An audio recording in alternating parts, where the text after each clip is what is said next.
Whoa! Hello, everyone. We're playing Umineko again. Whoa! Again. Again. This is the finale. We finished it. Holy shit! Almost. Whoa. Jesus Okay. Christ. Well, go ahead. You can start. This is you. Alright. Jessica could tell she probably really would revert to the What? corpse she had. Yeah, it's Anji.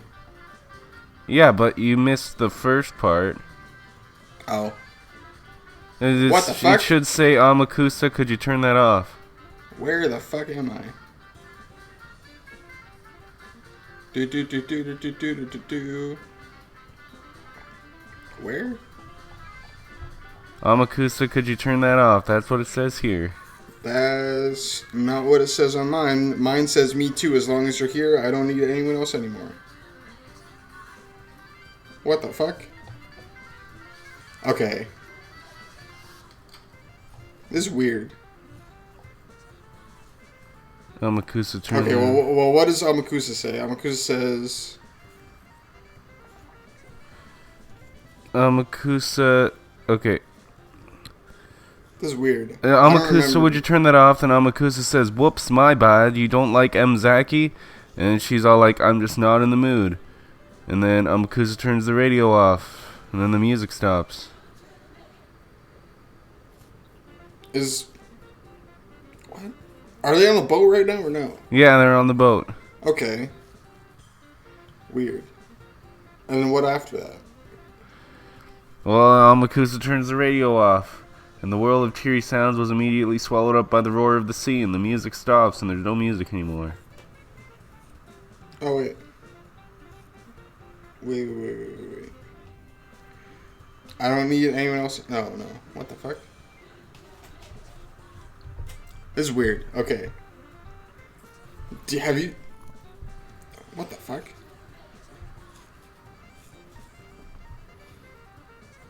Okay, what if Can I restart?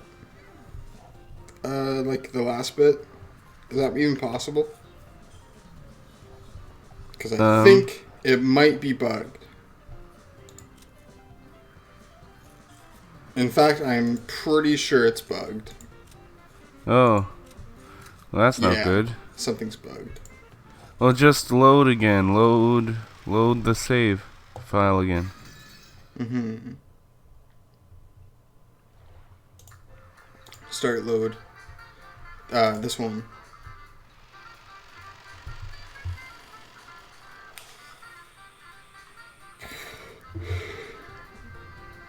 No. I think I fucked something up. Okay, screen share it to me on Discord. Okay.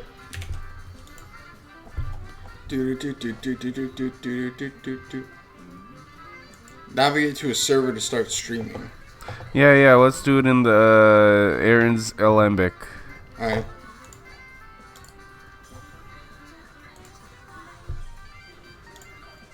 There we go. Yeah, there we go. This is really weird. So this is the start. Join stream.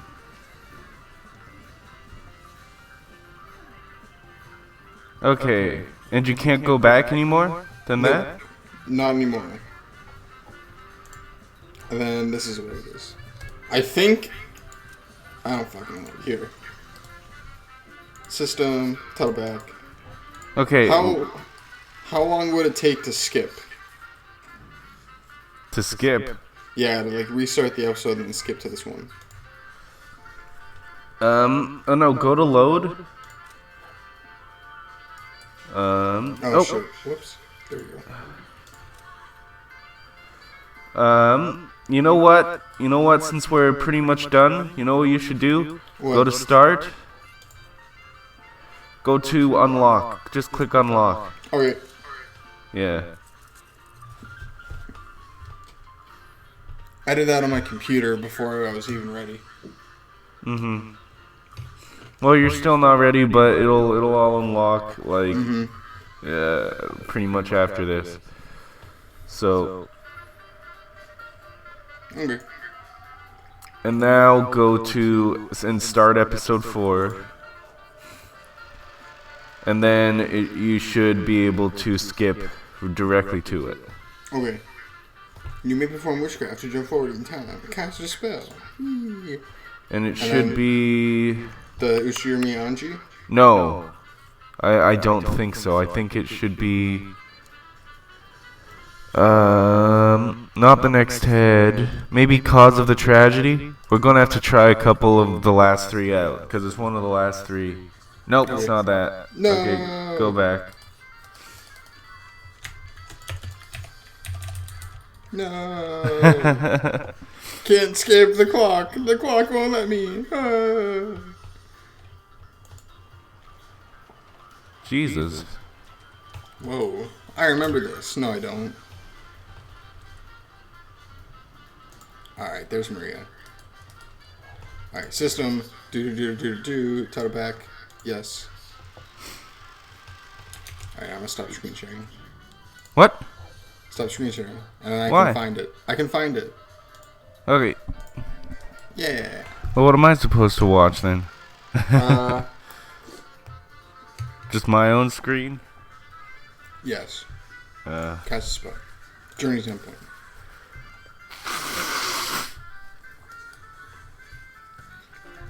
There we go. I think that fixed it. Okay. 12 years later.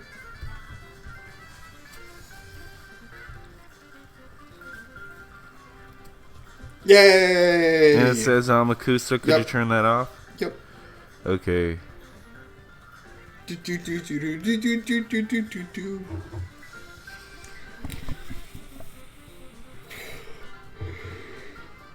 Alright, do you have it open? Yep. Okay, sorry for that technical difficulties. Amakusa, could you turn that off? Whoops, my bad. You don't like Mr. M. Zaki? I'm just not in the mood. Is this you or me? This is you. Okay, Amakusa turned the radio off. The world of cheery sounds was immediately swallowed up by the roar of the sea and blotted out the ocean's gray. This is Pirate Voice Guy. Arr, can you see it? Over there is where the harbor was last time. ... The boat captain pointed, but I couldn't really recall that scene of 12 years ago. I thought I'd surely be able to immediately remember how things had been at that time, but no memories came back to me. After that incident, the island was sealed off and left to the wild. I couldn't satisfy myself with the thought that this was just inevitable, and it felt sad and painful for some reason. But I at least remember one thing. You might say that it'd probably be the same anywhere on the sea, but I remember at least one thing. The cries of the seagulls. I do remember those. When I was a young girl, I rarely went to the ocean, so everything that symbolized the ocean meant Rakanjima and a family gathering to me. In short, it was a symbol for the happiness of going out with my family. However, at this point in time, it seems doubtful whether that even was happiness. In my younger days, the trip had felt like a relaxed family vacation, but considering my parents' situation at the time, it was surely a very difficult trip to handle, with the distribution of the inheritance filling the place with the smell of gunpowder. I can remember giggling all over the place, completely ignorant of my parents' feelings. Rakajima, huh? The place of all beginnings and the end of life for all journeys. Amakusa, in an attempt to speak for my innermost feelings, tried to sound cool. The boat slowly rounded the island. I hoped that viewing it at a different angle might bring back my memories of the island's silhouette at the time just a little. But in the end, even when the inlet was hidden completely by cliffs, I wasn't able to remember anything. Captain, please tell me about that other harbor you mentioned. Sure, Rakajima supposedly has only one harbor, but that's only for public appearances. On the back of the island, there's another hidden harbor. Like Rakanjima itself, it has a second face which no one knows about. Yar, Rakajima is an island owned by the Ushirimiya family, but it has another face. It has an island owned by Kinzo personally. So, fuck. So, this island has 2 harbors and 2 mansions. He sure spent a lot just to keep a mistress. Who knew about this other harbor? Very few. Kinzo, the butler, Genji, those of us involved with the boats, and a very small number of the oldest servants. Both the previous owner of the Nanjo Clinic and that Kumasawa Bachan knew. Naming them off like this makes it sound like there were quite a few, but basically, there were a small number of people who knew. Please tell me about that other mansion. Yar, I was only told that there was a mansion called Kudawarian. Since I wasn't allowed to leave the boat, I never saw it. No, not even once. So it was far enough away that you could see it from the harbor? Dude. Yar, I don't know. But it was a hidden mansion after all. It was probably built where you couldn't see it from the outside. Anyway, Kudawarian was the biggest secret of that island. There is a theory that Beatrice lived on Kudawarian, or else was confined there. What do you think, Captain? Yar, I did sometimes carry miscellaneous goods to Kudawarian, and that included a lot of stuff that only women would use, and expensive stuff at that. I am also convinced that theory is true. So, does this mean you never saw Beatrice directly, Captain? Nope. Came and went for about 20 years, and I never saw her once. 20 years? Phew, that means she was at least 20. Looks like she wasn't some mademoiselle. But on one day, bang! All coming and going to and from Kudawarian suddenly stopped. That was about 30 years ago, so around Showa 43, 1968, I think. Bang! You mean suddenly? We came to the hidden side on a set scheduled to carry food and trash back to the north. Ah, right, the hidden side's what we call the arbor linked to Kudawarian. I get it. So then? One day, we got an urgent message from Genji. He said that until we heard differently, there was no need for us to go to the hidden side anymore. And you did hear differently. Not really. Long story short, one day I was suddenly told that they wouldn't need regular service to the hidden side anymore, and that I didn't have to take food there either. At first I thought I was being fired, but I quickly figured it out. Going by the reactions of the servants who knew of Kudawarian, I managed to guess somehow. Beatrice died and there was no longer any need to take food or people to care for her. That's what I think. Yar. From the point on, I was never told to take a boat to the inside. However, after that, Genji came to see me face to face and got pushy, strongly urging me never to speak of anything related to the hidden side until I died. So if that hidden mansion was abandoned for 20 old years, why was Aunt Ava there? On that day, 12 years ago, Ushirimi Ava somehow escaped harm alone in a hidden mansion 2 kilometers away from the mansion. Why was she in a hidden mansion that had been forgotten for 20 years? Yar, I saw in the talk shows. Even I don't have a clue what happened. Not once did I guide Ava to the hidden side. I have no idea how or why she knew about or reached Kudawarian. I wonder if it was possible to reach this hidden Kudawarian by land. Yeah, if, as we heard, the forest was dense and cultivated, I seriously doubt a well-dressed lady person would be able to push bushcraft it. So, what about the sea? Maybe there was a motorboat or something. Yeah, are you kidding? The 2-nighter typhoon was awful. No way you could have used a boat. So, what if there's an underground passage or something between the mansion and Kudawarian? Wouldn't it have been a pain to have to charter a boat each time he wanted to visit his mistress's house? God, you made a tunnel long enough to connect mansions on opposite sides of a 2-kilometer island like Rakajima? Well, 2 kilometers isn't that long. Yeah, that's only manageable. like 2-3 minute walk. What? Yeah, but then you gotta take out. No, 20-minute walk. 20-minute walk. I did not think of that. My brain was not doing the math right. 20-minute walk. That's like a 20-minute walk. I could build a cave if it's 20 minutes. Well, I'd like to laugh at the thought, but this rich guy made a whole hidden mansion for his mistress. I guess I can't deny the possibility. What do you think, Captain? Yar, I'm a man of the sea. I don't know about holes. But the Japanese military dug a 25-kilometer tunnel in Iwo Jima. Wouldn't surprise me if that Kenzo could dig at least 2 kilometers. There really is something wrong with the island.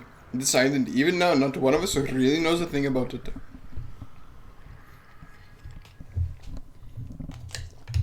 Not one thing.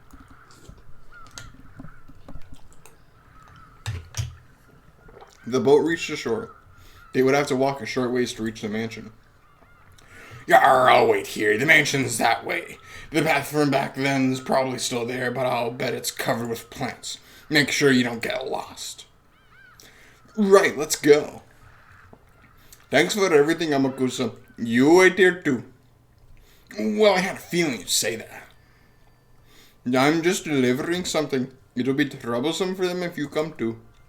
I imagine your toxin is strong. Toxin? No. I'll be back soon. Today our main goal is good wine. After I deliver this, I'll come right back. Anji put on her knapsack, holding the flowers she would offer. Yar, give her some space, young'un. See you soon, little lady. Your family's waiting for you.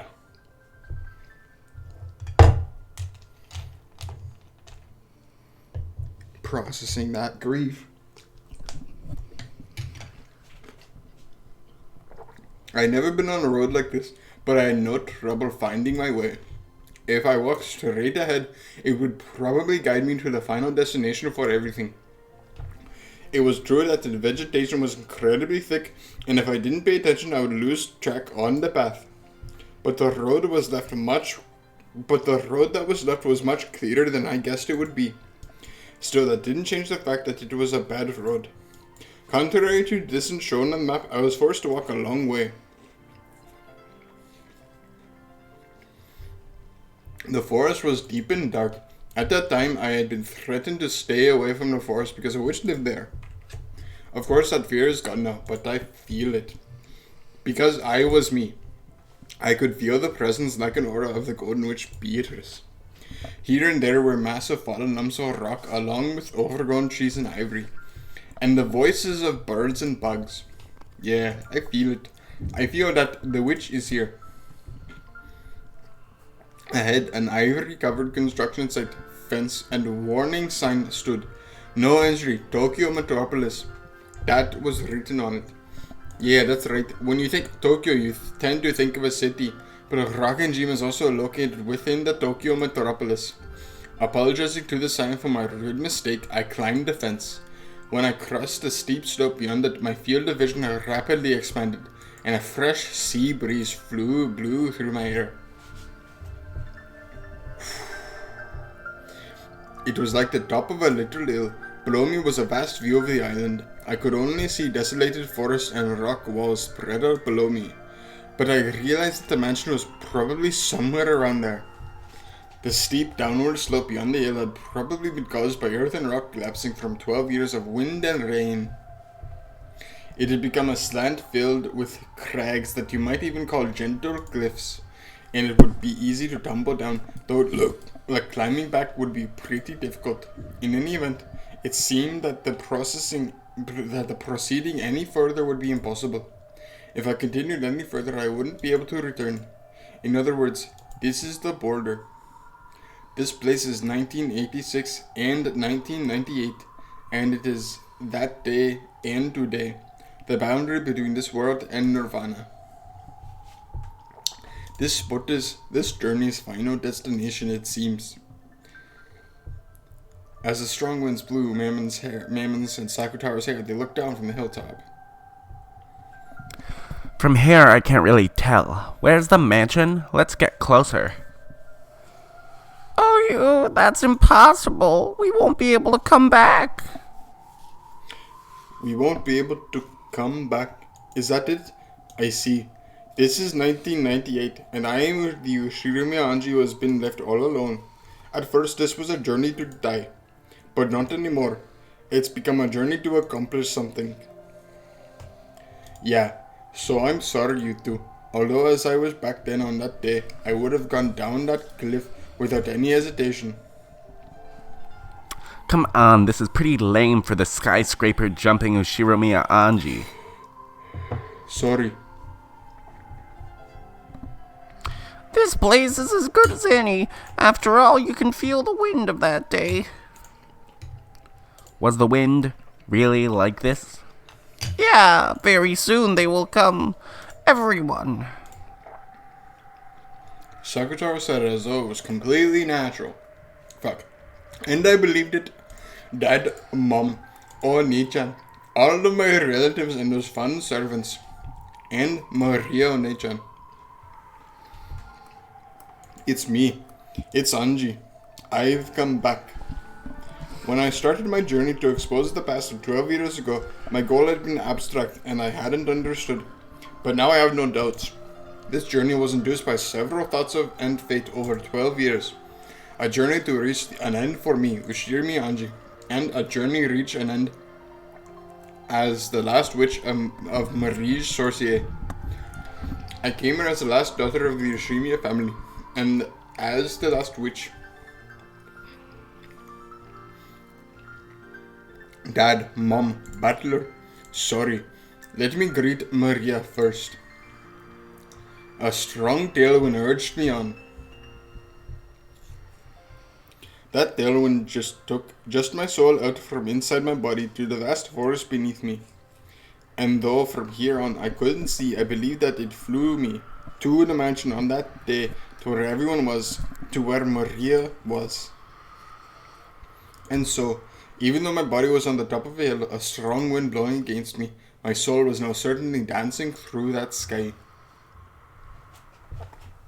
The vast sky of Rokkenjima. Below me was the green of many trees. But I understand. I can comprehend the presences of my family and relatives, and all the servants. And Maria too. I could even comprehend Maria as a witch. It was vast, more so than any vast space I had imagined up until now. Maria, can you hear me? Listen! Anji called to Maria of that day. She told her of the long journey she'd undergone, of her long-delayed realization of just how much she's wounded Maria in her youth. She understood magic, and now understood everything about the world Maria had wanted to show her. It was very warm, overflowing with love and happiness. She wanted to become even happier by sharing that world, but I trampled it. So now, I finally understand everything. I understand magic. Our magic is surely faint and it fills the space beside us. But it isn't something that anyone can see with their eyes. Magic is, yes, I can say it clearly. Without love, it cannot be seen. Sorry, Oni-chan. I've already been excommunicated from the Alliance of Witches, but now I understand how wonderful it is. And I know that after this day I wounded you, Marie Sorcier was transfigured into something different from what you truly desired. Even the magic that spat anger by cursing people was probably important to Oni-chan in those days. Maria's environment was sad enough to permit that. But now, those sad days are over. So, let's return Maria's Alliance of Witches back to the original Marie Sorcier. The grimoire was in my hands before I realized it. The strong winds were rapidly blowing its pages one after another. That world had been kind in the beginning. How could you give birth to magic that would make candy fall from the sky? How could you give birth to magic that would make tomorrow's dinner creme croquet? How could you give birth to magic that would make the weather good when you went out the next day, making your whole day fun? New spells of happiness were created one after another, coloring her world with kindness. Those days were flipped through one after another, and months began to flash by. The pages with drawings that had once been colorful gradually began to change into the color of black ink. Eerie magic circles and demon summonings, evil magic for harming people. How could you give birth to magic that would cause the class bully to catch a cold? How could you give birth to magic that would seriously injure someone in class so that they died? How could you give birth to magic that would cause a bus loaded with all the bullies to fall off a cliff? Malicious spells were created one after another, burying the pages in her heart. Because I hurt Maria. Maria Sorcia ended up like this. Onechan isn't a black evil witch. She was a white, pure, innocent, kind witch. I'll return it to how it was. I'll bring back the original Maria, the one who scattered magic to make people happy across the entire world. That's the reason I came here. I was guided by fate. Maria, can you hear me? Show yourself before me. That voice wrote an even stronger wind and was sent 12 years into the past. Then the wind gradually ceased and silence fell. Crunch, crunch. I could hear the sound of gravel being stepped on. I listened to those footsteps, surprised at this miracle. Without a doubt, those were Maria's footsteps. Maria. Whoa! That's not Maria. That's not Maria. I always forget her voice, but I know it's like Kyrie's. Yeah, it's but just a little different. It's just Kyrie's voice. No, it isn't. It's different. I do something different with my voice when I do her voice than when I do Kyrie's voice.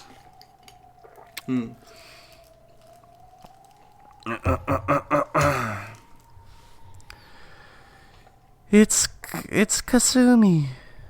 Looks like I finally found you, Anji? Ooh. Before I knew it, Aunt Kasumi and her black suits, a total of 7 people who didn't resemble Maria in the slightest, were standing there, surrounding me. And it felt like my voice had been just about to reach Maria Onechan too. Because of these guys' toxin, that magic was cut off. Anji clicked her tongue at that, but Kasumi probably didn't hear it that way. Are those flowers for your deceased family? How admirable. You're going to throw them, right? Go ahead. We'll wait that long. Just what are you waiting for? But Anji could more or less guess. The way the black suits unnaturally stuck their hands into their pockets clearly brought to mind the likelihood that they had handguns. This is a deserted island. There could be no more convenient place to dispose of someone. I have absolutely no interest in the family matters of the Sumadara family. But if I die, all that wealth will go to them.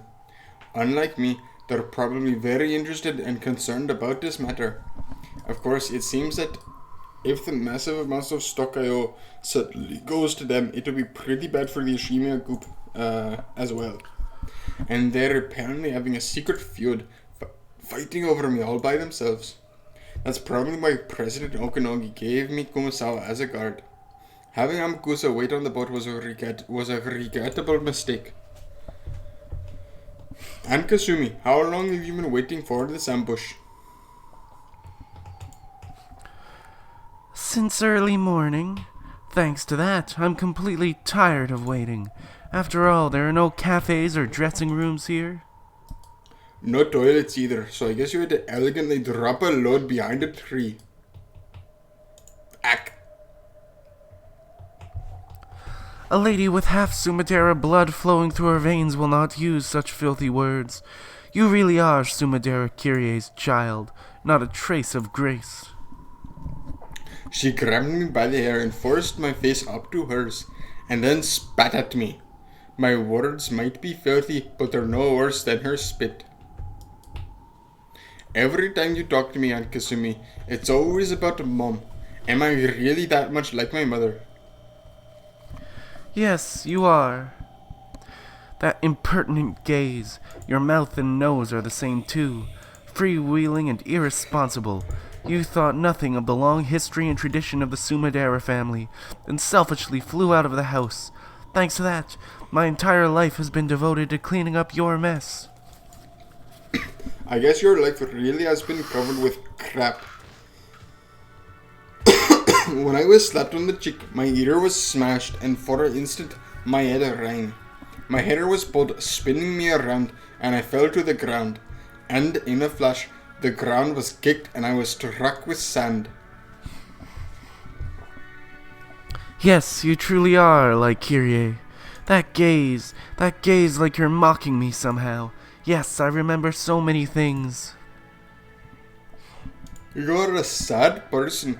I'll bet that since you were young, you always got compared to Mom and scorned.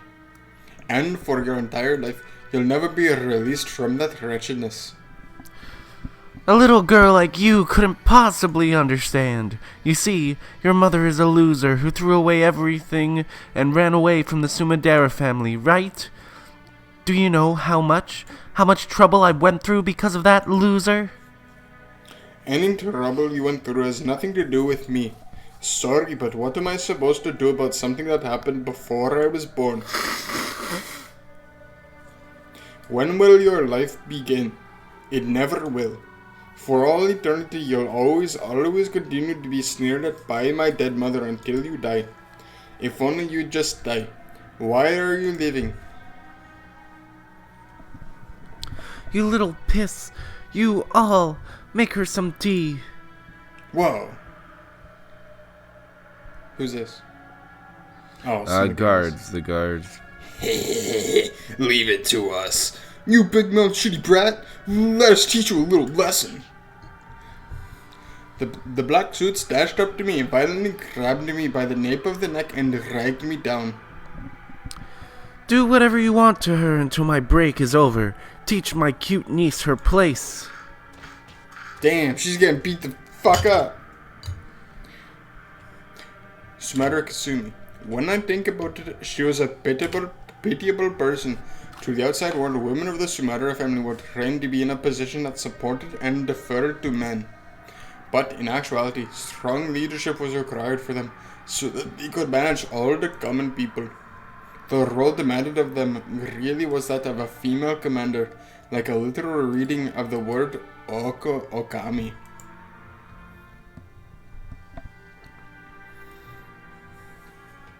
Managing the Sumatra family with all its traditions was not something that could be accomplished with just an ordinary level of dignity. It was an unimaginably heavy responsibility. Normally this would have been demanded of Kyrie. Kyrie had undergone that harsh training, and Kasumi, as the younger sister, should have been able to take it easy. No, on the contrary, she had lived like a lazy, selfish, and affluent princess, sneering at Kyrie, who had been given the heavy responsibility. However, Kyrie had suddenly been disinherited. She had refused the fiancé her parents had arranged and had gotten pregnant by her lover, Ushimiya Rudolph. From the Sumatra's perspective, even though the Ushimiya family had held a vast fortune, it was a low-level family that had already collapsed, and to become not even a legal wife but a mistress to the second son of that family. Normally, a daughter of the main family would be shown no mercy for such dishonor. They would wrap her up in a mat, place a pole on end, and throw her either into the Pacific Ocean, or if the pole fell to the right of the sea, or the Sea of Japan if it fell to the left. But Kyrie's punishment ended with disinheritance, an unbelievably warm-hearted decision. After that, the Sumatra family began receiving favorable treatment from a section of the Ushimiya group. There must have been some kind of backroom deal. In other words, Kyrie openly left the Sumatra family under the pretense of gaining financial support from the Ushimiya family. Kasumi had watched it happen in shock. No, she even disparaged her dishonorable sister as a loser. But eventually, she realized that the heavy responsibilities Kyrie had borne would be passed on to her. And then, for the first time, she saw that she'd been outwitted. Because of your mother, my life was ruined. No, you could even say she killed me once. On that day, I was killed once and thrown into a hellish life. Isn't that what you get for making light of life until then? Yeah. Don't you ever stop talking, girl. Yeah. The black suit punched me in the gut and I doubled over. but I was quickly grabbed by the nape of the neck and made to stand up again. Kasumi cold-heartedly looked down at me, smoking a cigarette. The painful days after Kiria had left were floating through her mind. Until then, she had been allowed to be a simple lady, freewheeling and naive. Only the older sister Kiria had been harshly trained, and she, the younger sister, had been able to live as nothing more than a princess. Then, suddenly, everything got flipped over, and her life came crashing down. My lifestyle, and the way I lived were all stolen from me. Do you know how much I was derided by those relatives who didn't know the details? All because of my sister's dishonor?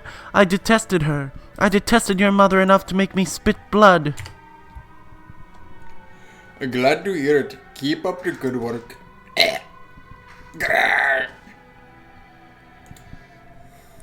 A kick landed on Anji's side as she crawled on the ground. Anji didn't stand up again. So she continued to lie there like a caterpillar as she was kicked each time she spoke up. I saw Kyrie at an Ushiromiya group party once. She was with her husband, looking very happy and laughing. She pushed everything onto me and found happiness only for herself. So what? How is taking it out on me going to make you happy? Will taking it out on me turn back time and change history or something? You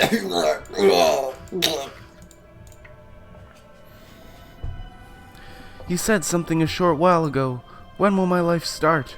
No matter how much I despise you or take out my frustrations on you, I can't turn back time. So, must I keep hating my sister even though she's gone until I die? You've got to be kidding me. How long will I have to be tormented by my sister's ghost? So I thought of something. If I could accomplish one thing, I'd be able to forget all of my hatred and start over. Anji was about to lash back out at her, but stopped, because she'd be kicked again if she responded. Even if Kasumi didn't say anymore, Anji had a pretty good idea what she meant.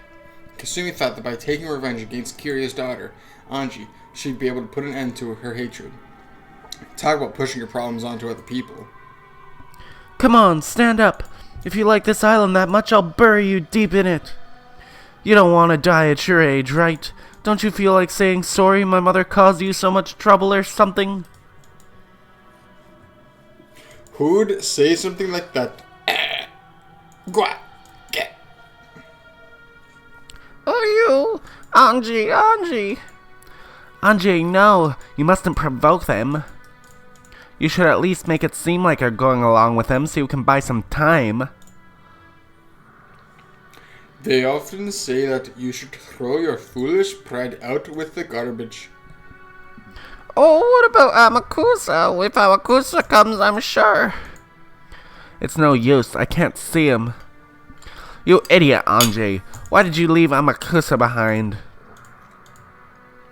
I didn't need Mama to tell me. I was seriously regretting it already. I walked a long way. The forest was very thick. I've got no doubts that signs of activity here won't reach the boat.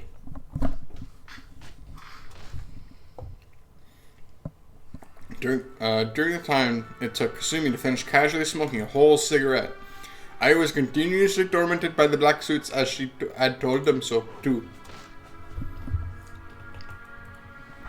The moment I grabbed out my head, my scalp was kicked by someone at a bad angle, and my head was filled with stars. The feeling of stars flickered in this grey, twisted world was one I remembered clearly. My life was very similar to the one Sumara Kasumi led.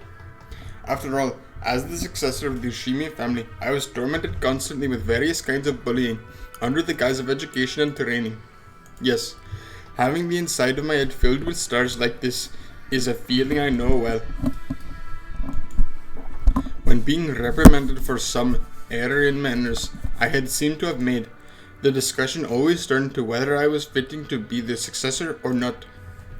On and on about the honor of the Ushimiya family and how deep that was. By the time the conversation reached that point, I'd forget what mistake I was being blamed for in the first place.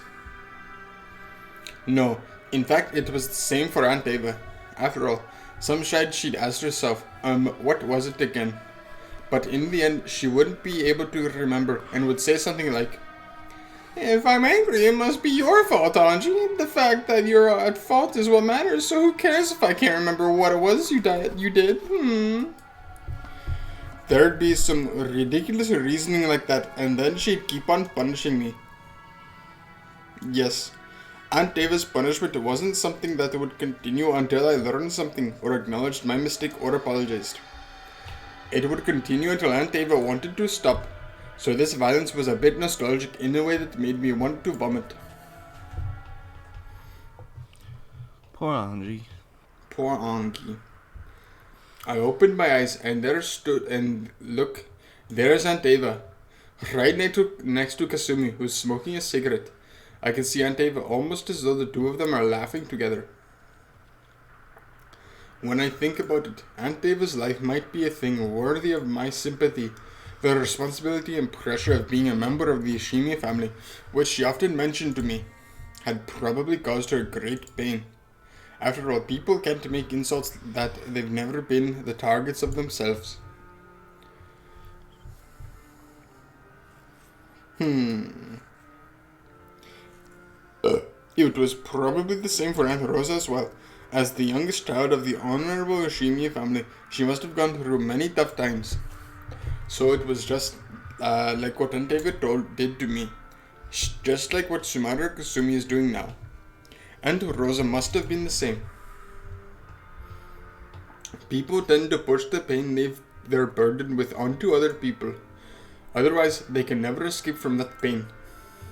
So on and on in eternity and perpetuity, the chain of pain and sadness does not end. That's why Maria's magic was so incredible. With her magic, she didn't have to bear the pain caused by Aunt Rosa. The pain probably was pushed onto her. Its weight probably tormented her. But Maria didn't carry that burden on her own shoulders. She purified it and filled her world with happiness. So I'm sure if Maria had children in the future, she probably wouldn't have pushed the pain that had been forced onto her children. That chain of pain and sadness that stretched back for who knows how long, which she couldn't understand and which she had inherited, which had been forced onto her. Maria cut it with her magic.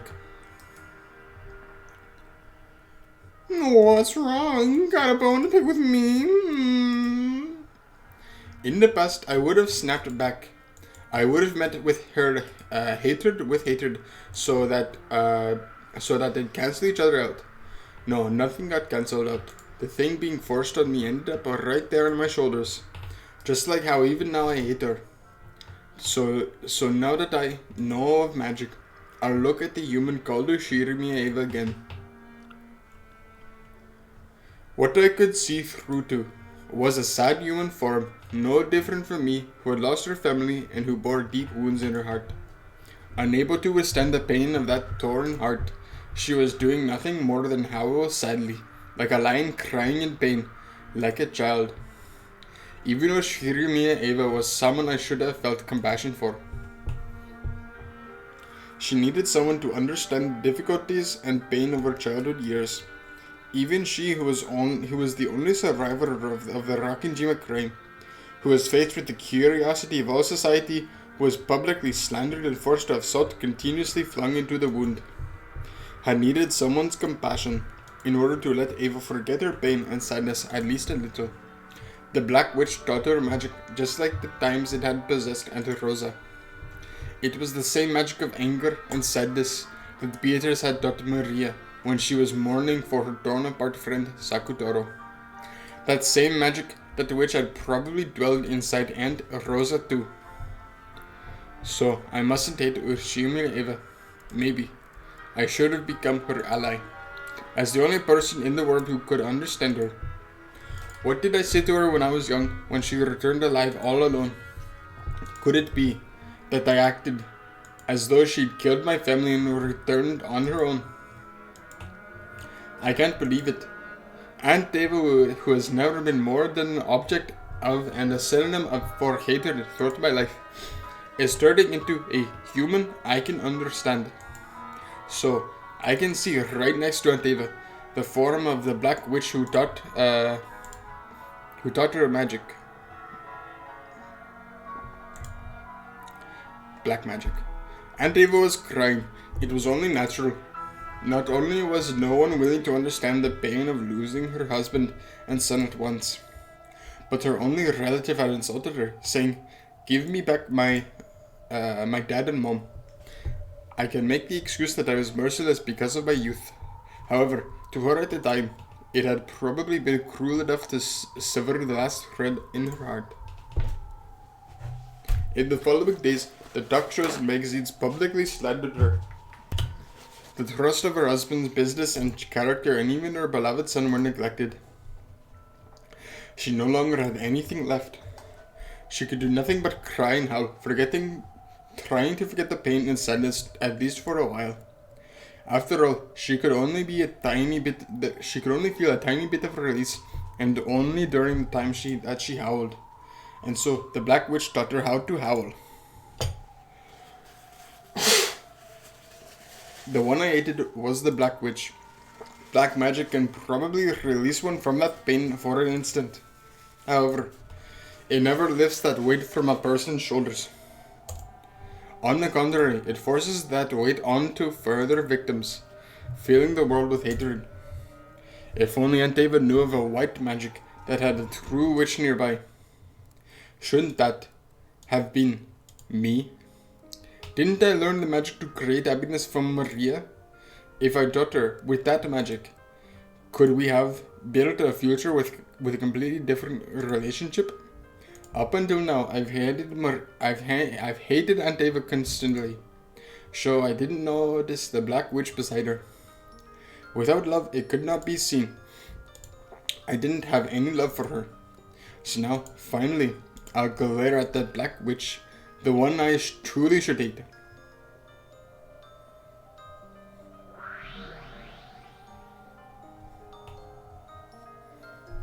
Fuck, what was her voice?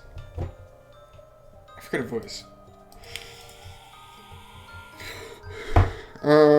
Wasn't it like Russian or some shit? Right. Oh, what's this? You can't see me.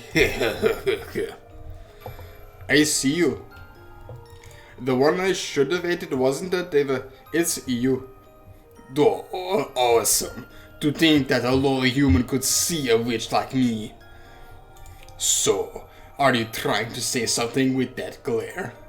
Do you hate me? Hate?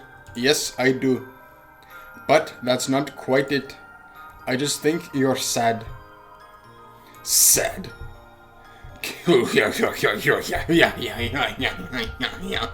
What are you saying? Come on, go ahead. Why not hate me as much as you want? I won't hate. Hating you means I'm doing nothing more than inheriting Aunt Ava's hatred. I'll put a stop to hatred. I'll accept Aunt Ava's pain, purify it, and throw it away. Yuck. What kind of epiphany do you think you've had? Is your head alright? Seriously, if only you just give up and die. Yeah. You guys, kick her more and more, okay? Not her face, though. 'Cause it'd be boring if her bit of face got any better. Ha! Glah! The black suits persistently kicked my stomach and back, as though they had been ordered to by the Black Witch. My, are you still not suffering after all that? You keep staring right at me. Do you hate me? I'll bet you do. Same here. Kasumi sneered at me, but for some reason I had the feeling that she was crying behind that expression.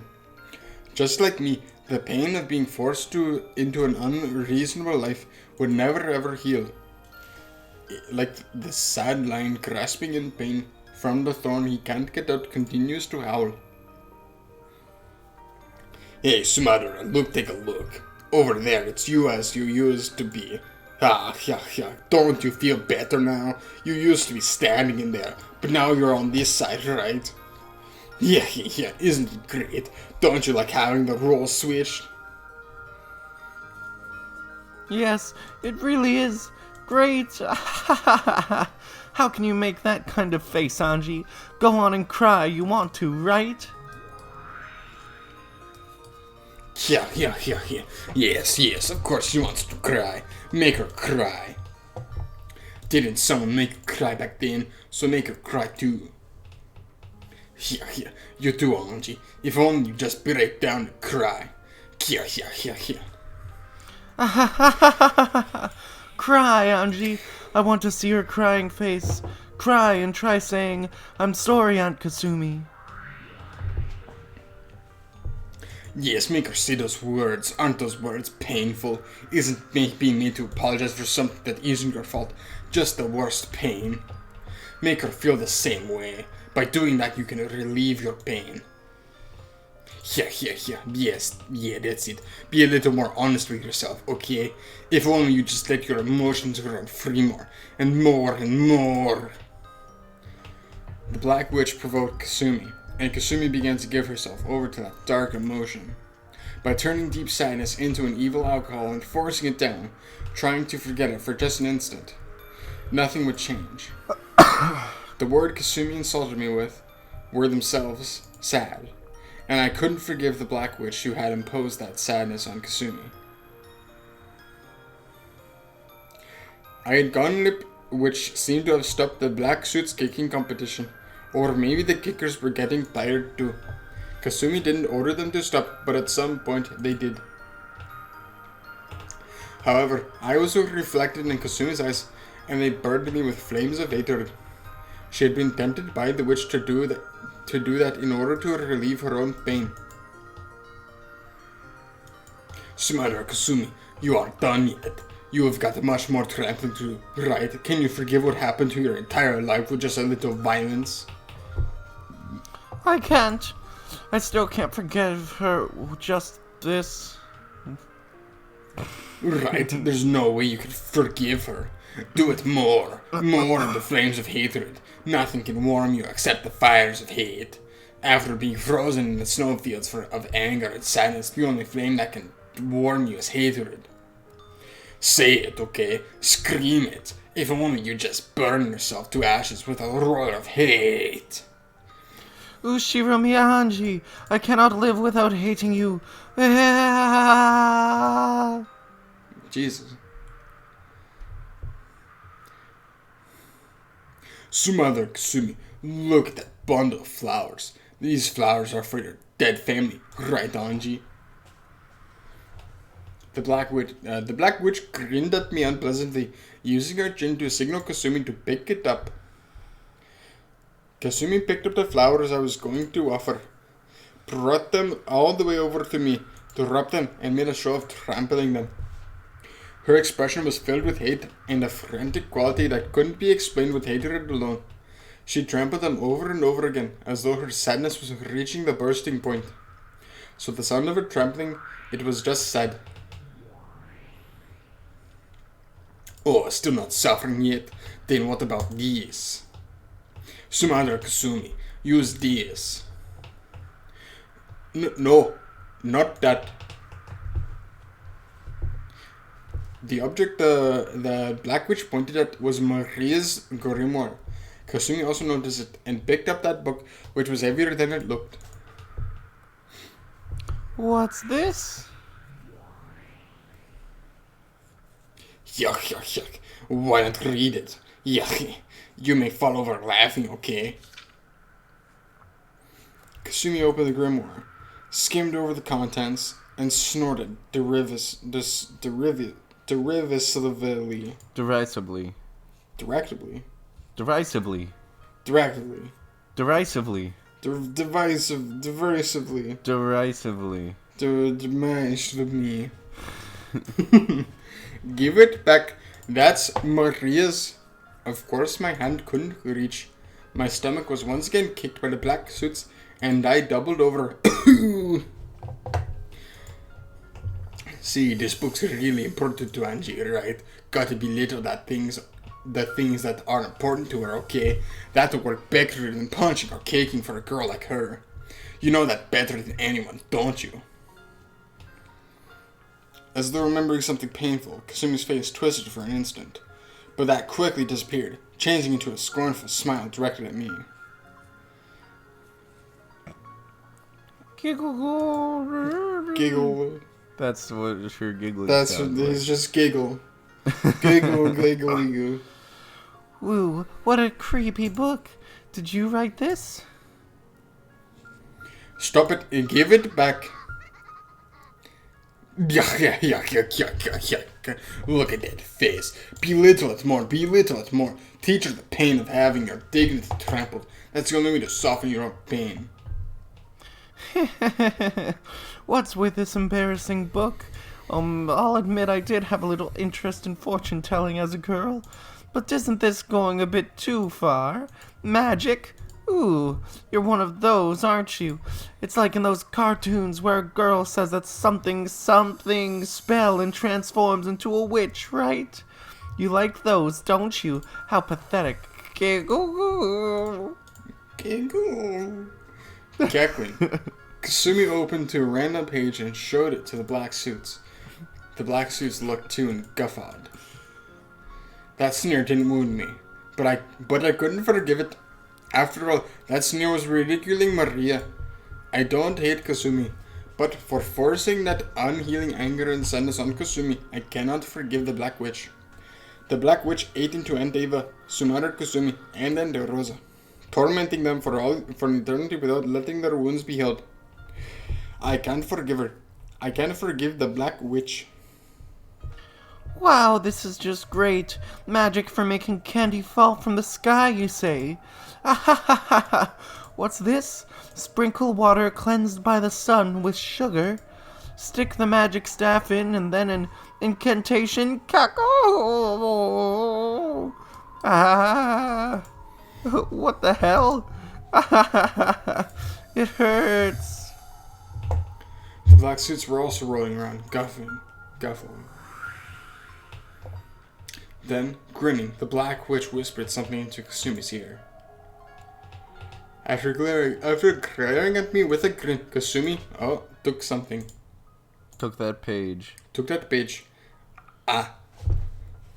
Kasumi grabbed hold of that page, tore it off, crumpled it, and threw it away. So cruel. That was Maria's magic. Oh, really? Hey, how sad. Yuck. It was one of the spells to summon happiness that Maria had made with Sakutaro. Anyone knows that making sugar water, coloring it, and leaving it by the window isn't going to make candy fall from the sky. But after repeating that every day, one time on her way home from school, she had found several pieces of candy scattered around. How happy must that miracle have made Maria? Didn't she treasure that candy, eating it during her night alone with Sakutaro to distract her from her loneliness? That magic that Maria had given birth to had been torn and thrown away and had disappeared. The whole miracle of happiness that magic had been given birth to had been torn and thrown away. Oh, this part's great too. Magic to make tonight's dinner cream croquette. Croquette. Croquette. What's next? Magic to make bell peppers taste good? That's not bad either. So stupid. Tear that too, yeah. If only you just teared more and more. With a brutal, loud laugh, the Black Witch made Maria's spells get torn out one after another.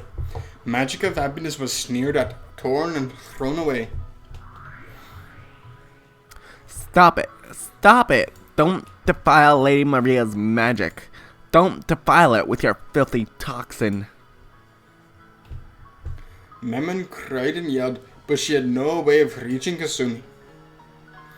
Come on, why not defile it? Miracles of magic. Magic to bring happiness. No way, nothing like that exists. Don't you know that you can't heal pain and sadness without pushing it onto someone else? Yeah, you also had those magic friend things, right? Yuck. Sumatra Kasumi, open to that page. What's this? Magic friends? The Seven Sisters of Purgatory? Ah, what a creepy name. Giggle. It says they can fly at awesome speeds and finish off the enemy. Angie, if you can use this kind of magic, shouldn't you use it right now? Foolish. The page that wrote of the Seven Sisters of Purgatory was also heartlessly torn away. The page itself was just paper. It wasn't Mammon's vessel or anything.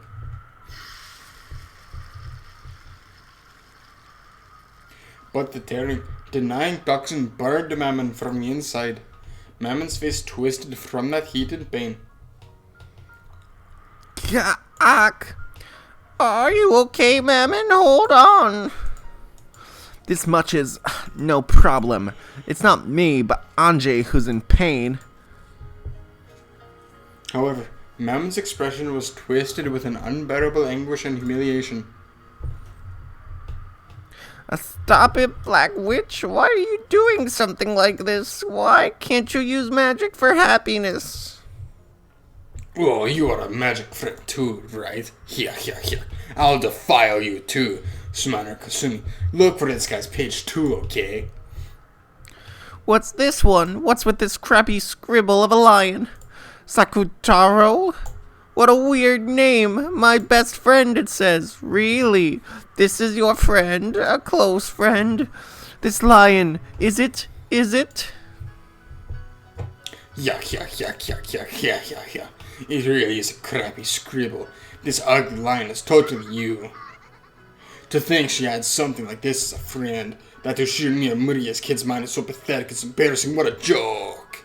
She's like a moron. If only she'd just give up and die. Oh, you don't make fun of Maria. Stop it. Don't break it. No way. No way. There was a shrill sound. The page had been filthily ripped out. The picture of Sakutaro, that her nature and drum, was violently ripped in half.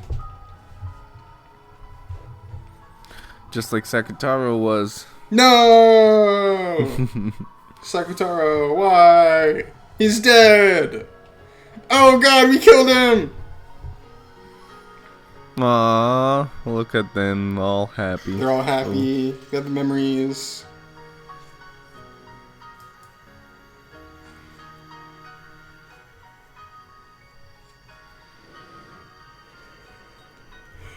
What a crappy picture. Yeah. You all laugh too, okay? A pair of the black suited guards laughed vulgarly, and heartlessly trampled the two halves that had been torn and thrown away. Oh, heck. Oh. Sakutaro, hang in there. I'm not sad. I just can't stand it. I can't stand that. Maria's being made fun of, and I can't do anything about it. To humans who can't see us, it's as though we don't exist. We can only interact with humans that need us. That's why we're furniture. As Sakutaro and Mammon spoke to each other, they crouched down, sobbing. I couldn't stand it either. Those who can't see how wonderful the world of magic is can't understand it. You can't explain to humans who can't understand. So it gets belittled. If you could show them it, but you can't. It's because in front of humans who are filled with the magic resisting toxin and who can't understand magic, magic cannot be used. I really don't get it. From this delusional diary, I've got to assume that something's wrong with your head. It really is fun to take a peek into your mind, you creepy child. Both you and Maria, and that stuffed animal in the furniture over there too, right? Yeah. Ah, I could laugh. You don't have any friends, do you? You're always all alone, so stuffed animals are your friends? What a pitiable child. Don't worry, I understand. I know what it's like to live that way, so I'll accept it. You really are a pitiable child, right?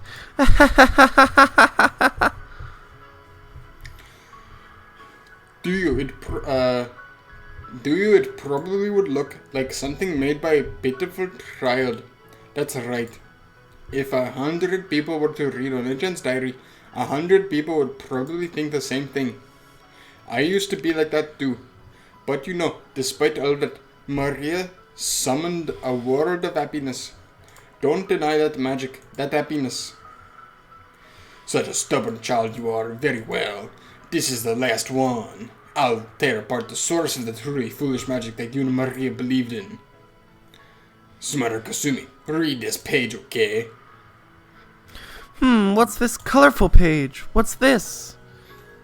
Magic to always be friends with my beloved mother? Stop it! Not that page! Aha! This magic's really simple, isn't it? It looks like even I could do it. Even I could remember an incantation this short. Shall I give it a whirl? Yeah. It really is a short incantation, is it? Okay, give it a try. Let's have everyone spit it out. With expressions that radiated from the bottom of their hearts, the Black Witch and Kasumi tapered their mouths, and they said it aloud. Ooh! The Black Hood stared blankly, asking what the hell that was supposed to be. This is what Maria always says. No, Maria, she's a sad little girl. Then Kasumi answered, cackling. This is supposed to be an incantation? Are you kidding me?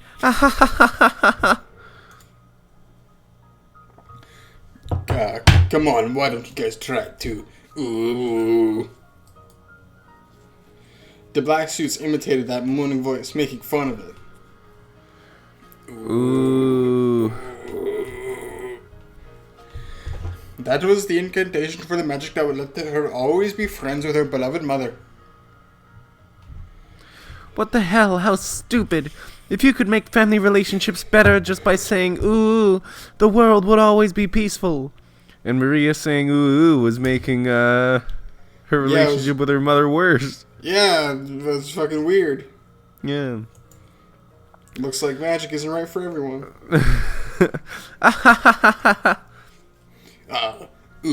A stupid moaning voice. Too bad that if you do this over and over again, people will think you're a pathetic, stupid kid. Are you a moron? Wah, wah, wah, wah, wah, wah, wah, wah, wah, wah. Stop it. At least don't belittle that magic.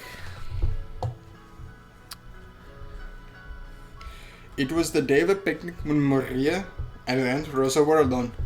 It was written that this was one of the top 5 happiest days of her life. Onechan was singing a song that she just learned from her mama. Her mother had been delighted, but partway through, Maria forgot the lyrics. But since she saw that her mother was so happy, she tried to sing until the very end. With ooh. Even though she'd only pretended to know the lyrics, her mother had enjoyed it a lot. After that, ooh remained as an incantation to remember that day she spent in fun and happiness with her mother. Of course, even though she seemed to find it funny at first, Aunt Rosa eventually tired of hearing it, and eventually started scolding Onechan when she said it. But to Maria, it was a memory of a fun day that she never forget. So among the spells that Maria had created, it was the oldest and the first. Kasumi stuck her fingernails into that page too. Stop it! Don't tear it! At least spare that page. Ha ha ha ha ha ha! No way! Ah! Well, looks like it's gone now. No more ooh! With a shrill sound, a girl's world of happiness was erased. Ooh, yuck. Is this your magic of happiness? Hilarious. There's no way there could be magic to make you happy, right? Magic is made out of anger and hatred, right? Happiness is what you call the feeling of release you get only when you've pushed all the hatred you bear onto other people. The happiness you all are talking about is a play phantom that doesn't show up outside picture books. As Kasumi laughed her head off, she slammed the grimoire against the ground and stepped on it. Can't stand it, eh? Can't stand it, eh? You can't stand it, right? You white witches of happiness. If you can't stand it that much, why don't you show us? Show us your magic. If it exists, then you just have to show us, right? A witch who can't use magic isn't a witch. That's why we're the real witches. You're just brats trying to escape a reality with a dream.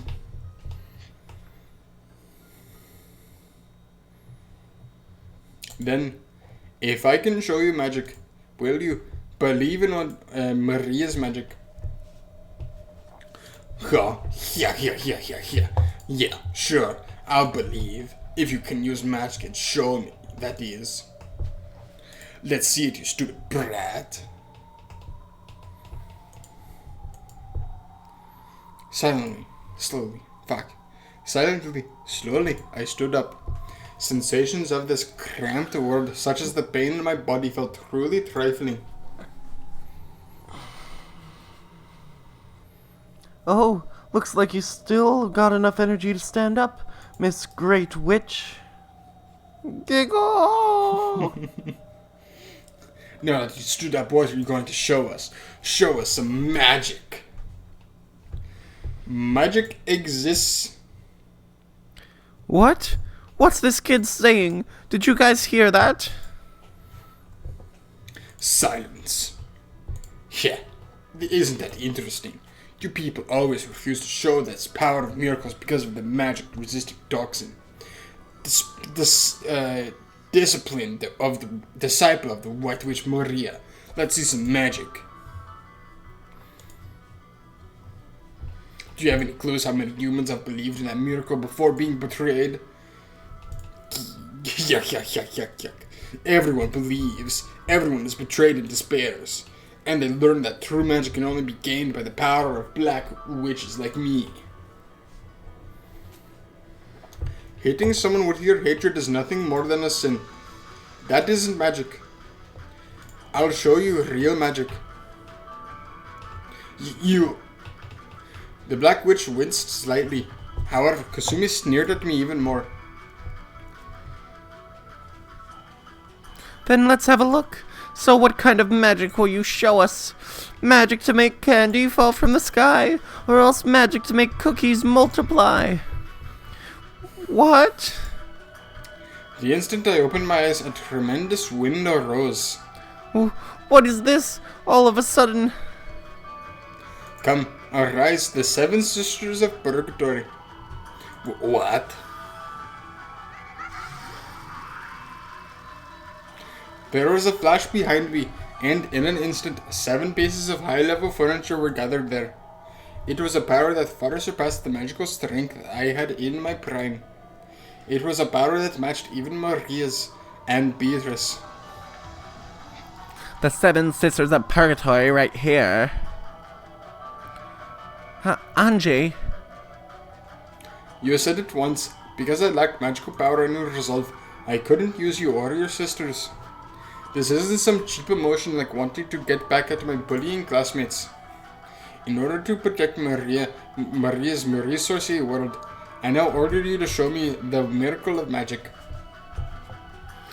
It's impossible, no matter what you try before such a massive toxin. The 7 sisters also remembered what had happened in that classroom. If they could have obeyed Angie's order, they would have. However, surrounded by that toxin that runs thick in humans, they hadn't been able to display the miracle of magic. And they remembered very well how deeply that had hurt Angie. But Angie spoke very quietly. In that case, you are believed too. Huh? Marie Sorcier was created to bring people happiness and also to fight the Black Witch. In order to show that miracle to the foolish Black Witch, who denies the world that one of the founders, the Witch of Origins, Lady Maria, gave birth to. And in order to protect that world, believe in magic, in witches, in miracles, right now. When Kasumi gave an order to the black suits, one of them took out a gun and pointed it at Anji. Holy shit, kapow! You'll show us magic, right? Then let's have it. Use magic to shoot this man down with a fireball or lightning or something.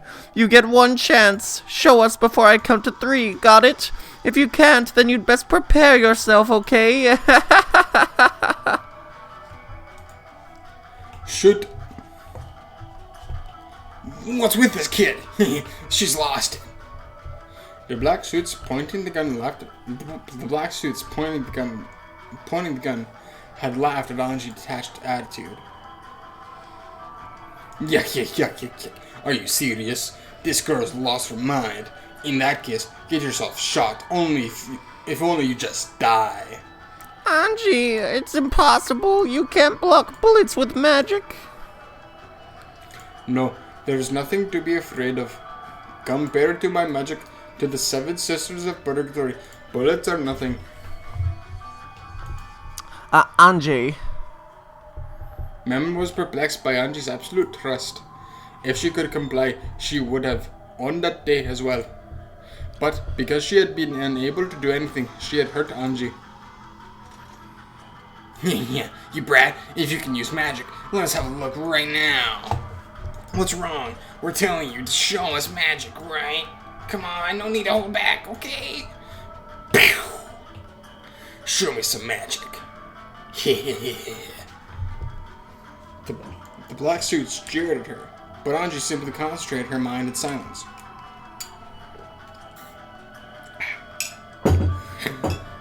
If only you just shoot. She's even telling you to try and shoot. You guys. This kid's already lost her mind from fear. Bye-bye, Anji. Go and pretend to be a witch as much as you want in heaven. Fire! Yeah, you sure? Fire! Die, Anji! If you could do it, then give this magic of yours a try. The black suits cocked the gun and, sneering, pulled the trigger. Ah! Oh, fuck. The sound of gunfire rang out, and the world stopped. A red spray scattered out, and chunks of flesh flew. Huh? What are you doing, Mammon? Don't tell me you'll let a boorish pebble of a bullet like this reach Anji. Lucifer lined up the bullet perfectly and with a single swing sliced it. And in the chest of the black suit who had apparently fired the gun was a hole as big as a fist. Every now and then, I get to go first. Half of Leviathan's body was covered with blood, and a cold smile was on her face. Then, slowly, the pitiful prey that she had brought down, fell over. You pierced a human? Idiot. Do you still not believe in our master's magic power? Are you kidding me? You materialized in front of this many humans? What is this? What? Kasumi and the rest were flustered. He certainly seemed to have fired his gun. However, it hadn't hit Anji, and why was the person who fired hurt instead? This is magic. Oh, fuck. This is magic. Great job, Leviathan. I'm most honored. You foolish humans who dare oppose our master, now is the time of judgment. Prostrate yourselves. Why? You shouldn't be able to bring magic into the world of humans. They shouldn't be able to see magic, and they shouldn't be able to be touched by magic. Why? Because this is true magic.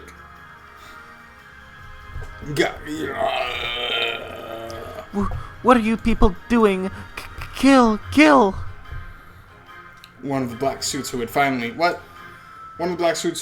to his senses took out his gun and ready to... Like I'd allow you the disrespect of pointing a gun barrel at our master. Die! Whoa! Those words were a requiem. The man's chest had already been pierced by Lucifer, who had become the stake of pride in an instant. Thump. With the sound of the second person falling, the black suits now realized for certain that their lives were in peril. Whoa, save me! The instant one of the black suits doubled over in shock and turned on his heels to escape from that place, the stake of sloth. Be thankful that your violence against our master will be repaid with this alone. Die! His right eye, a hole as big as a walnut, opened, and his head split.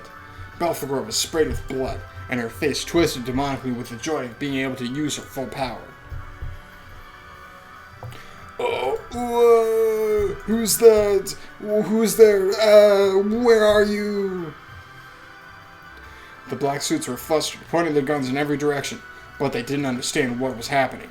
They knew that something terrifying was coming for them from somewhere, but they didn't know where.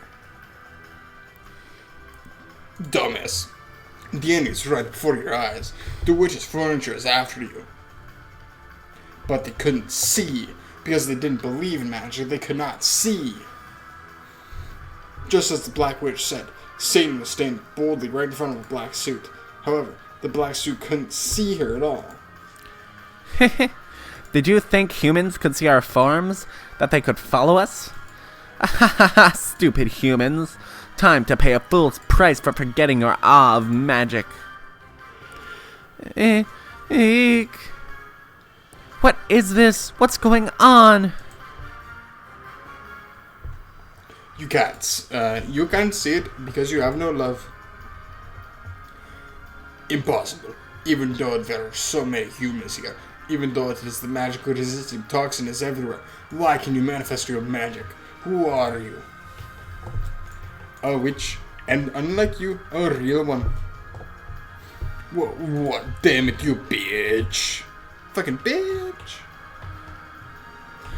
As though announcing his candidacy for becoming the fourth victim of one of the black suits, pointed his gun at Anji. And the trigger was.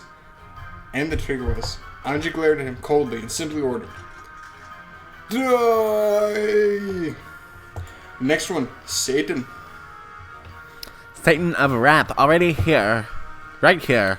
Blockhead, you think a simple bullet could hit Anjay or us right now? The stake of anger pierced and smashed the bullet fired by the black suits and continued straight on, towards the man's face. Know your foolishness and regret in hell. Die! With a terrible explosive sound, the upper half of the man's head was smashed. Bathed in scattered flesh and blood, Anji quietly asked one more question. Hey, Aunt Kasumi, do you still not feel like believing in magic? There's no way something so ridiculous could exist. I won't accept it. There's no way magic exists. Yes, that's right. There's no way magic exists. There's no way witches exist. Magic exists. Witches exist, do you? That's right. Magic exists. Witches exist. And in this world filled with anger and sadness, it can become the key that opens the door to the world of happiness. I won't let someone like you deny that. The key to a world of happiness lies in every person's hands. No one has any right to steal that away. You pitiful human who cannot understand this. If there had been magic in your life, it would probably have turned out differently, becoming much more peaceful. When I think that in your entire life you were never able to meet with a true witch, I pity you. Eek! Kasumi let out a piercing scream. At the same time, two of the black suits came for me at once, thrusting their guns at my head. Like they were trying to use me as a hostage against something they couldn't see. Their eyes couldn't see. Against the seven sisters of Purgatory, who had now reached the level of weapons, this was completely pointless. Damn, where are you? Keep on not attacking and this bitch is dead. Show yourself. What the hell's he saying? And his guts look so tasty too. Anji, leave the next one to me. Go ahead, kill him. Thank you so much. I'm so happy. Die. The man's chest split and his guts poured out. This terrible way of dying threw the other man into a total panic. However, Asmodeus' form was already at his back, grasping his neck and smiling obscenely. What a cutie. Hey, where do you want to get pierced? Angie, got any ideas? The head. Certainly, my master. Die.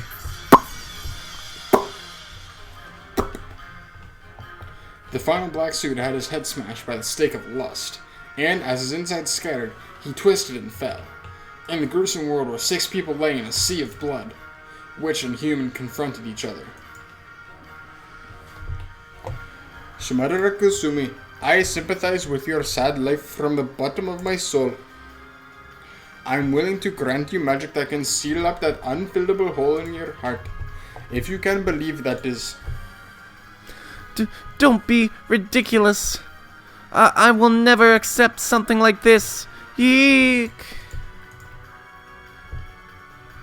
As Kasumi, who was scared out of her wits, stepped backwards, she picked up a handgun that someone had dropped.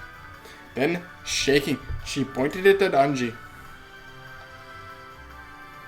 That's right, Kasumi. Shoot with that gun. Turn your hatred into a bullet and shoot. Eek, I'll kill you. If I don't kill you, I'll never be paid back for the life I've lived. Yes, kill. Pull the trigger. Take all of that anger and pain from her shabby life until now. Use it all against her. If you don't, you won't be released from your pain and anguish. Stop it, and Kasumi. You mustn't listen to the Black Witch. I'll kill you. Because of your mother, my entire life has been a wreck. In that case, my magic might be able to turn that life into something bright and peaceful, bit by bit, starting now. If you can believe in magic and just have a change of heart, I'll be able to open the door to a new world for you. There's no such thing. The salvation she speaks of is obviously just some fairy tale. Your life is gonna be covered with thorns until you die anyway. Let her hear that. Let her hear that cry of agony. You can't regain anything that was lost, right, Sumadara Kasumi? That's right. You might not be able to regain anything. However, I know you'll be able to create something new. So, Aunt Kasumi, throw that gun away. I might be able to teach you too about a world of happiness. Eek. You know, because your mother ran away, I was forced to marry her fiancé in her place. There was a man I swore I'd spend my life with, and I was forced to break up with him. You think you understand how I felt when I was forced to be wed in your mother's place, and was held by a man I had barely even talked to? I wanted to kill her, but Kyrie just went and died on her own. That's why I'll kill you. Otherwise, my thorn-filled life will something... Never end. Never end. From Kasumi's eyes, tears of passion dripped down. So pitiable. This person's tears were so clear and beautiful. But, for that very reason, she hadn't been able to fully withstand her sad pain and had been given no choice but to listen to the Black Witch's temptation. So sad. In that case, I'll at least release you, for your soul, for all eternity, and free you from the bonds of resentment. That might be the only bit of charity I can give right now. Die, Ushiro Miyanji! Goodbye, Aunt Kasumi. Take a long rest in a quiet world. I no longer feel anger or hatred for you. I just want to let your soul rest in peace. Kasumi's handgun spat fire. Slowly, that bullet continued through a world frozen to the utmost limit, aiming at Anji's forehead. Mammon. Yeah, Mammon of Greed right here. Thanks. Huh? Because I met you in Sakutaro, I was able to understand everything. Anji! Look away, Sakutaro. Mammon, release that woman. And protect the honor of Marie Sorcier. Yes. Prepare yourself, Sumadera Kasumi. Even though the world was frozen, the stake of greed flashed like lightning. And had already gotten behind Kasumi. If there's any virtue in you, we'll meet again on the mountain of purgatory. Die! Well... Yipra for Shimano Kasumi's head was smashed. Her cage of flesh was shattered, and she was finally released.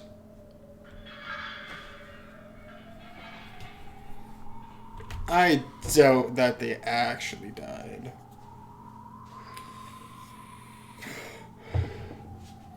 Next is you, the Black Witch. By now, I think even the fact that you look like Aunt Ava is inexcusable to her. Yeah.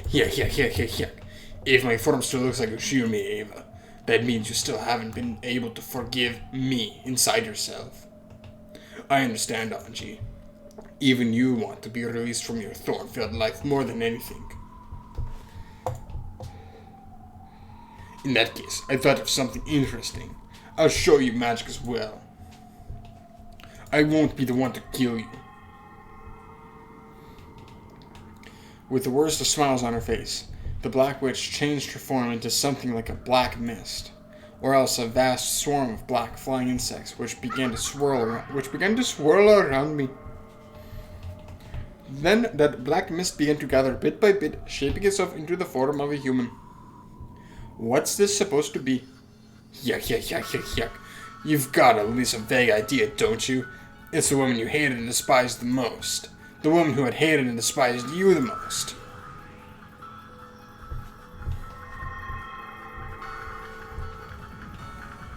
When the black mist cleared, over there was Aunt Ava's form, as she had been during her life. Her hands were holding a gun. Aunt Ava died. Long time no see, Anji. I've come back from hell to kill you. Aunt Ava glared at me with a mad laugh. But I'm not that surprised. Aunt Ava was that kind of person. I imagine my funeral came as quite a relief to you, right? I feel the same since I'll never have to see your face again. But I just one regret. And this is it. Killing me. Or was that your last request? How pitiful. Even after her death, my aunt wasn't released from her pain. The Black Witch's power is itself the source of my magic. Anger and hatred taught me how to work hard and persist. Completely different from this magic to escape reality that you speak of. The magic you speak of is nothing more than stress reduction through outbursts of anger. Our magic is different. It can remake the entire world. It's in a totally different class than your wicked magic.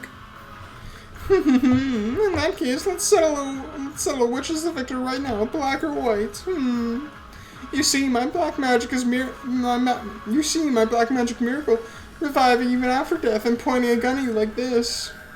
How exactly do you intend to stop that with the miracle of white magic? I surrounded you with magic-resistant toxin. You can't call the Seven Sisters anymore. That miracle just now won't occur again. Having it occur despite all that is why it's called magic. Okay, Mammon, lend me your power. But Mammon didn't respond. She didn't appear. Certainly, as she'd said, the magic-resistant toxin had burned everything up like a wasteland parched by a blazing sun. This might be a little tough. It's useless to call out, and never again. The Seven Sisters of Purgatory will never answer. And being able to call them even so is what makes it magic. Oh fuck, I read that completely wrong. And being able to call them even so, it is what makes it magic, right? How pitiful. So long, Angie. The few days we spent together were fun in their own way. This is goodbye. Aren't you glad that the end of the line for you has turned out to be this place? Yeah, seriously. How thoughtful of you. Thanks, and then this is farewell. The barrel of the gun rose slowly, so that you could see all the way down. Then, the trigger was slowly pulled. At that moment, the gun exploded. It wasn't that it fired. It burst. You're kidding me. In shock, inside a frozen space, Ava looked at the ruptured gun. When time melted, the fragments would probably smash her into her face all at once. Mammon upgrade right here. You're kidding me. Behind Ava's back, Mammon stood. She had already penetrated the target I had given her, which was the gun. Is this enough magic for you, Aunt Ava? Angie. Then time melted. The fragments of the burst gun and exploded gunpowder burned her face. Letting out a shrill scream, she covered her face and rolled around. It was pitiful. Your luck was bad. This is game over, Aunt Ava. I signaled to Mammon, so that Ava would be freed quickly from the pain of her burnt face as she writhed around. Thank you, Mammon.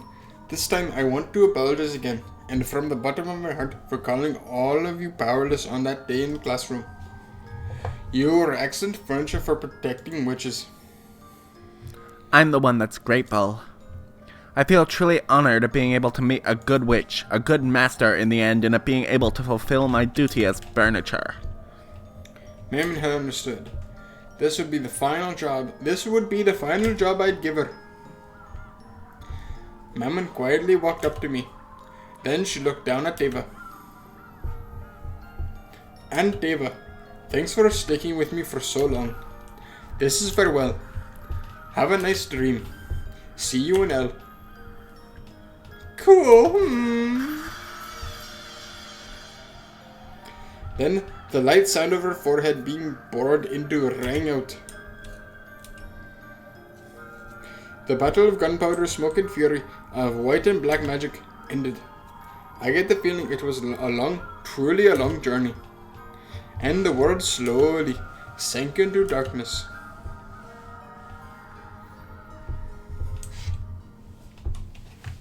Dang, dude.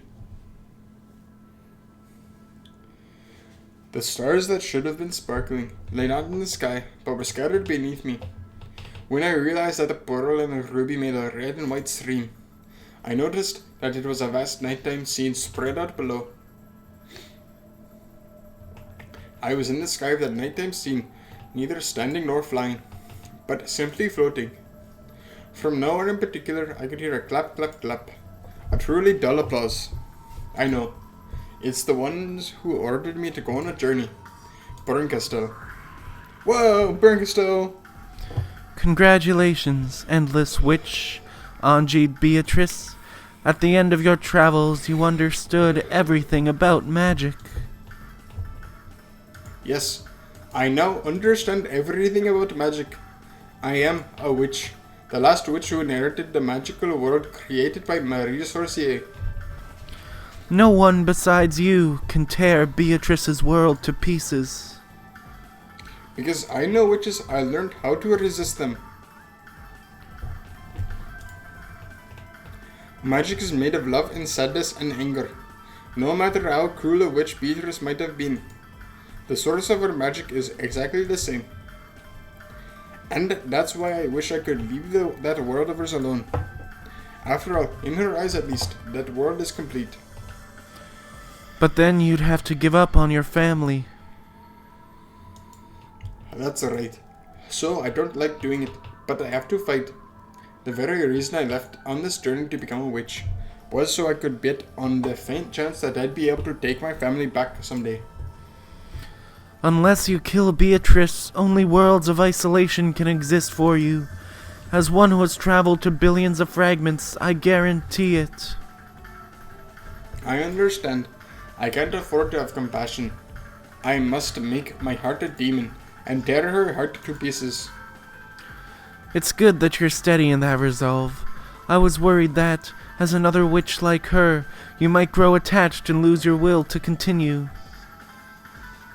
It felt a bit hollow hearing that from a person whose face was almost always expressionless.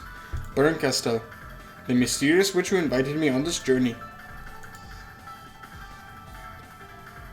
At times, I've suspected that you might have lied to me. Why?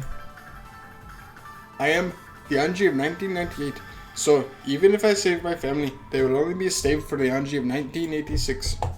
They won't be saved for me, so I've sometimes felt like I was being deceived. That is correct. I deceived you. But now I'm grateful. After all, in the end you did teach me how to get my family back. I didn't teach you anything. If you know something, it's because you've reached that mental state by yourself as a witch. That mental state is different from my own. I personally cannot understand it, but if that's the truth, then congratulations. I'm not a player in this game, but a piece. You said that to me, right? Yes, I said it.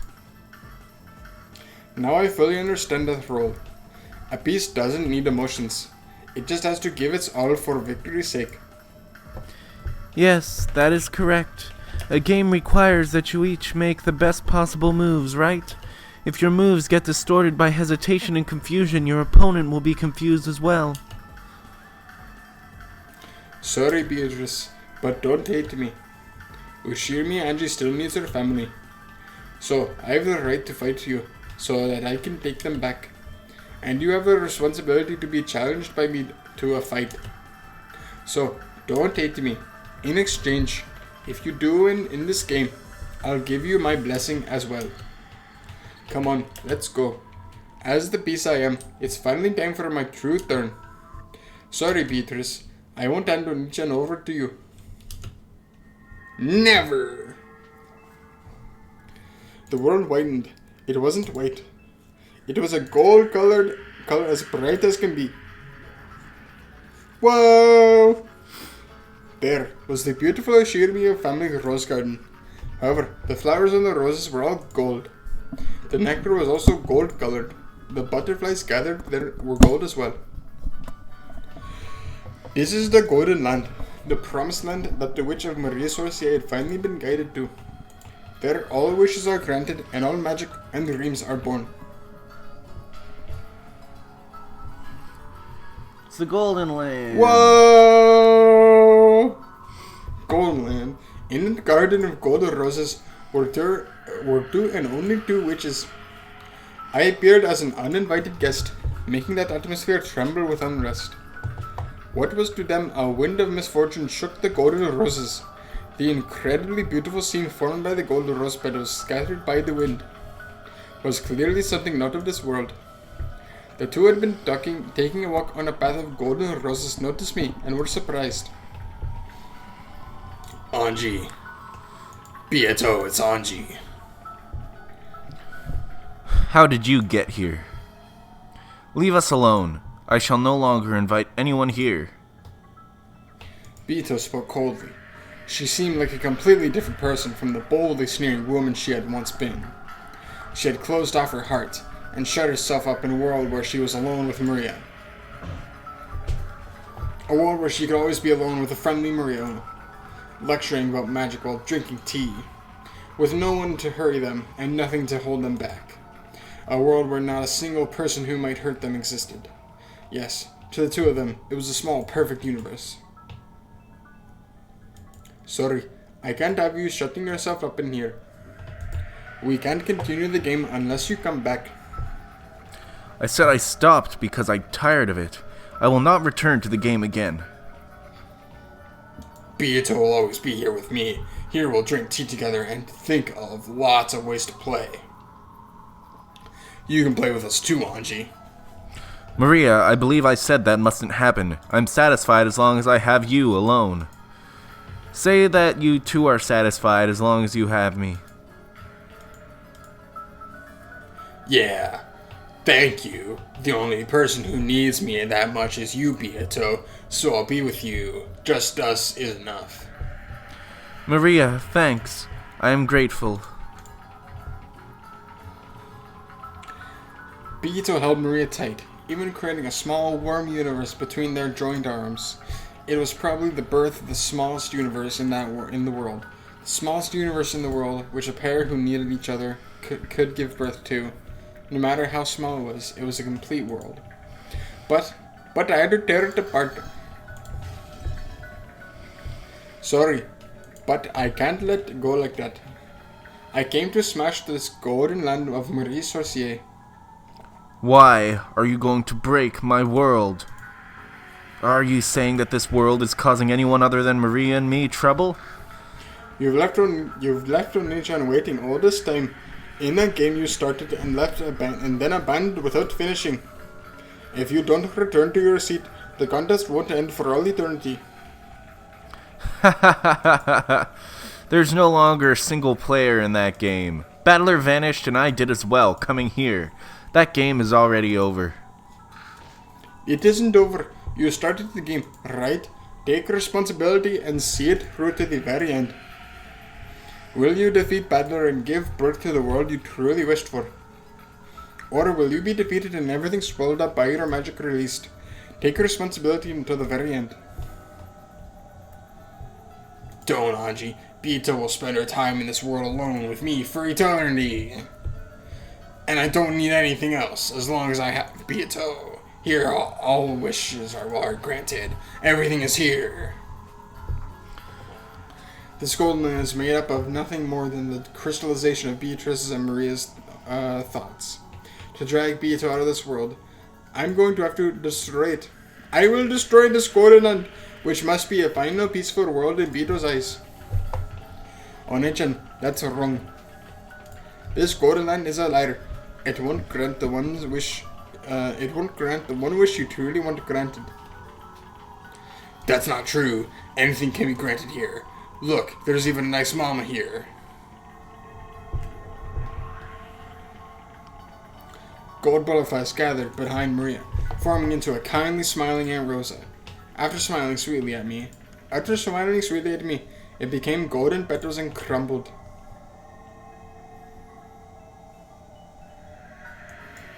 Here, anything can be created. Even Anji, even Ballard, even George, even Jessica.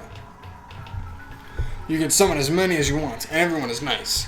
You come too, Anji, and let's play together. Sorry, Oni-chan. And what about Sakutaro? Upon hearing Sakutaro's name, Maria looked like she was choking. Stop it. Do not speak that name. Bito's expression changed as well, as she hugged Maria, guarded her shoulders. Sakutaro's name was still taboo for Oni-chan. For Maria. Why can't I say it? It's the name of Maria's best friend. Why won't you invite that close friend to this wonderful golden land? Why, in this golden land where any wish can be granted, is Sakutaro the only one you cannot summon? That is... It's alright, Maria. You don't have to remember Sakutaro. Sakutaro was killed by Mama.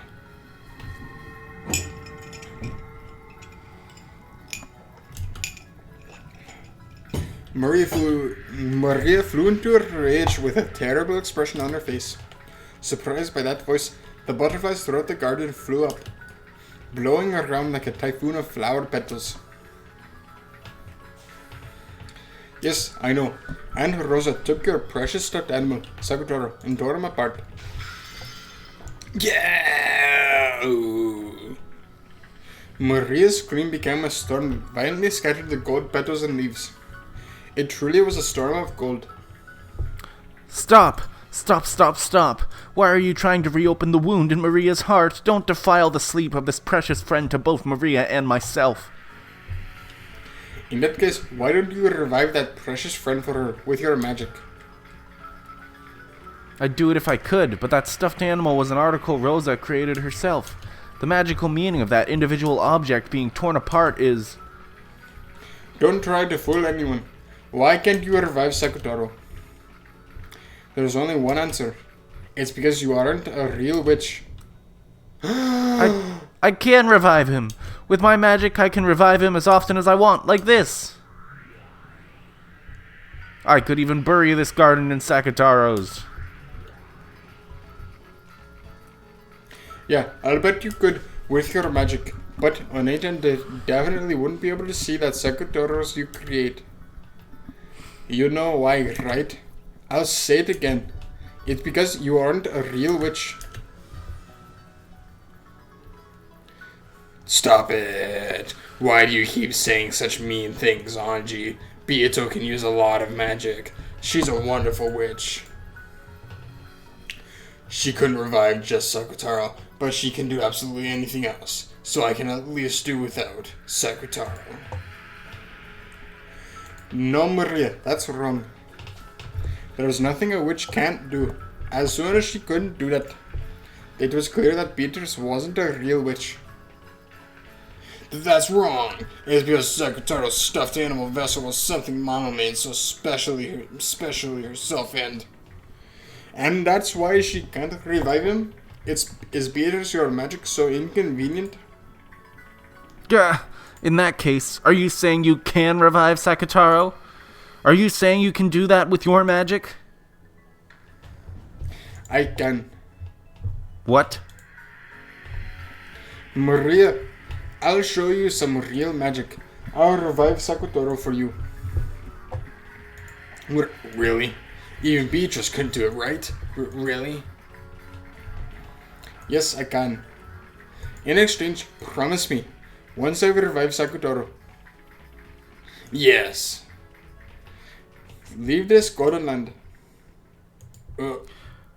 I will not permit that.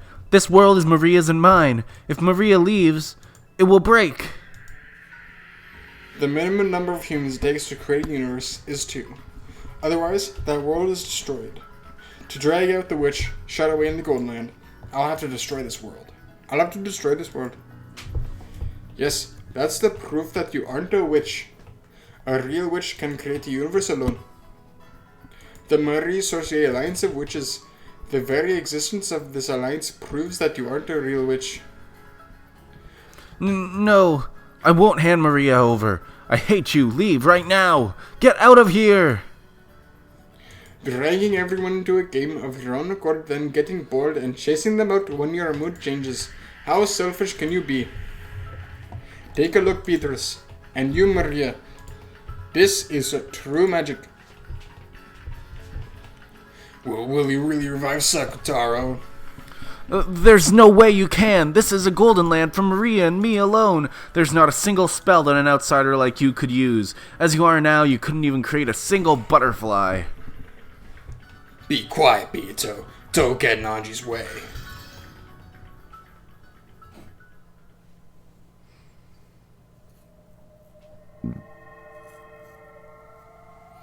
Ooh, pretty.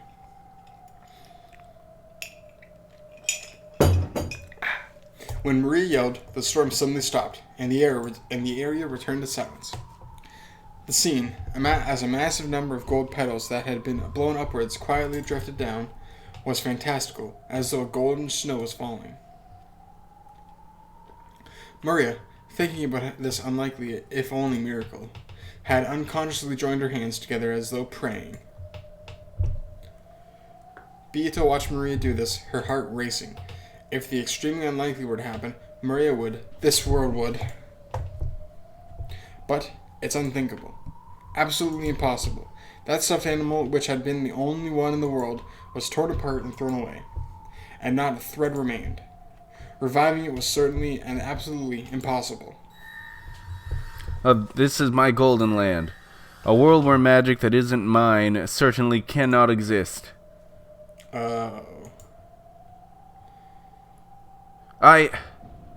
If you think you can do it, let's see what you've got, Ushiromiya Anji.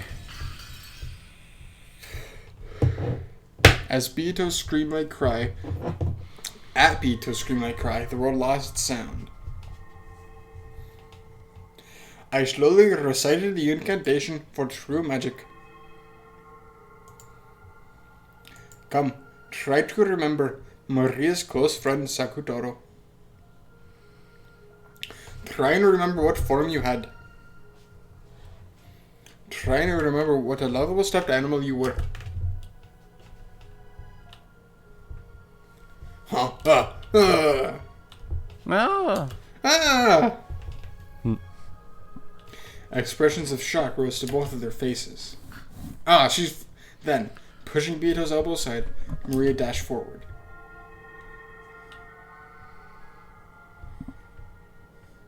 Kutaro! Sakutaro! Then, she clung to us both. It's alright. Sakutaro isn't going to disappear. Oh, you? Maria, I'm home! Oh my god.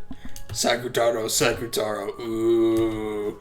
Wow. Sakutaro, I wanted to see you so much. It was, without a doubt, that stuffed animal lion Sakutaro. Its softness, its texture, its stitches, its everything Maria had forgotten. But, the instant she hugged that stuffed animal, it all came back to her vividly.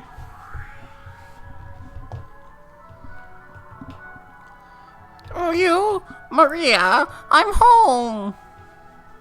Sakutaro, is your body alright? Does it hurt anywhere? Even though something so horrible was done to you, are you all okay?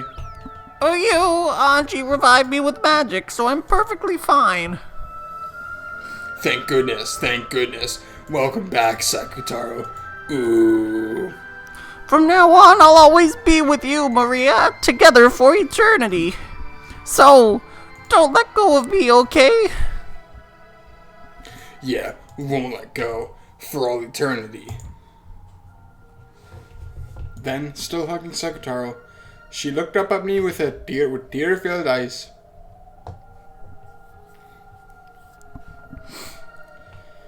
Thank you, Anji. Anji's magic is amazing. How? How can you revive Sakutaro when Beato couldn't do it? Impossible. How? How can a human other than me use magic in my golden land? This is completely impossible. What are you so flustered about, Beatrice? This is magic, right? There's no way that's magic. This is my golden land, a world where magic that isn't mine certainly cannot exist, and my magic was not able to revive Sakutaro. There's no way it could. That is a special stuffed animal, made by Rosa for her daughter's birthday, and in the entire world, the only...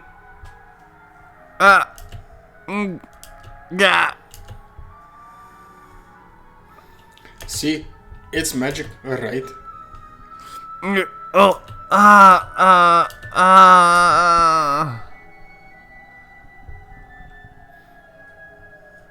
With this miracle that she couldn't possibly accept, Beato understood all of my magic. She looked at Maria and Sakutaro innocently frolicking around, looked at me, and then fell to her knees with even her hands pressed to the ground, and cried. Wah. Wah. Beatrice, this really is magic, right? It's magic, right? Beatrice! Indeed, it is magic. This is real magic. Why can Anji use magic that even Beato couldn't? Why? Anji's amazing. Anji's an amazing witch.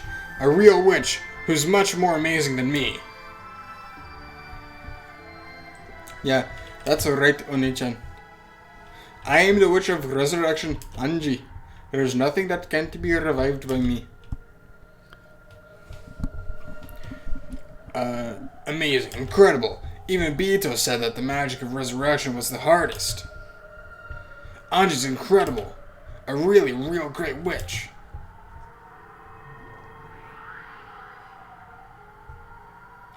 At that time, Maria and Sakutaro's forms flashed gold, and the forms of the two became golden flower petals that crumbled away. As the two became gold in wind and swirled together, they left for some other peaceful place, not here. Beato had, as promised, banished Maria from the Golden Land.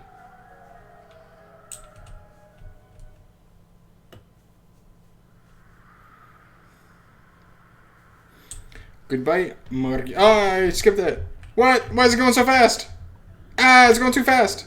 Are you holding control? No. Okay. Okay, I'm gonna go back up. Tell me what it says. It says goodbye, Maria, and be happy forever. Okay, what does it say after that? I'm at the part where it says, yeah, that's right, Onichan. I'm the Witch of Resurrection, Anji. There's nothing that can be It revived says, me. okay, I'll read. Goodbye, Maria, and be happy forever. Don't worry, you definitely exist in Oni-chan's world too. But that isn't you. Good for you, Maria. As your close friend, I celebrate this reunion from the bottom of my heart. On Beato's face was a mixture of what was probably every expression a human could muster.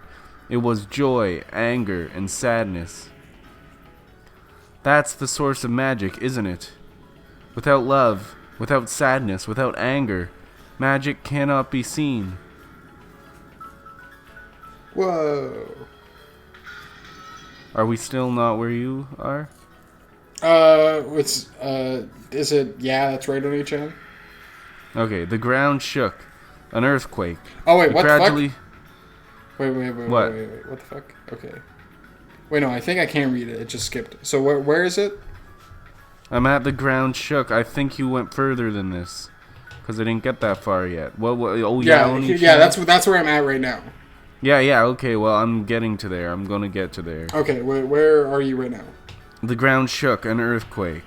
It gradually summoned greater and greater fissures and began to tear Beatrice's final paradise apart. Okay, no, I'm here. I'm here now. Oh, you're there now? Yeah. Okay. Golden butterflies fluttered about trying to escape, but there was nowhere to escape to. And Beatrice was the same. The Golden Land began to crumble away. The earth crumbled downwards like a floor falling through, and Beatrice was sucked to the depths of a jet black darkness. Then she was mercilessly slammed against the jet black floor. It was a dimly lit smoking room. There was no door to exit by, and while there was a window, it let no light into Beatrice's shadowy smoking room. Even though Beato was moaning from the pain of being slammed against the cold, hard floor, she had shakily rose to her feet. There was a seat there, and the game table, just as it had been when she left it. The game board also remained in the same state that Beato had left it in. That's your seat. Sit. So, this is the only seat for me to sit in? Beato put a hand against her own seat and laughed sadly. Win or lose, that's all you've been given. A tie during the process of reaching that point will probably be permitted. However, you won't be allowed to suspend the game and throw it away. Will you win and survive or lose in despair? Until one of those two things happens, you will not be permitted to rise from that chair. That should be your only duty as the host of a witch's game, as the Golden Witch Beatrice. Laughing weakly, Beato sat in that seat. Then she rested her elbows and covered her face with both hands, showing off a smile with nothing but her mouth. Not permitted to escape an unwinnable game. Then, very well. Why don't I repeat this until I lose? Quit being so faint-hearted. Win. Use the best moves you have. You started this game. You have a duty to make the best moves possible. Give all that indecisive fooling around a rest. At that time, there was a violent sound. I'm pretty sure this is still Anji because it says Beato. Alright.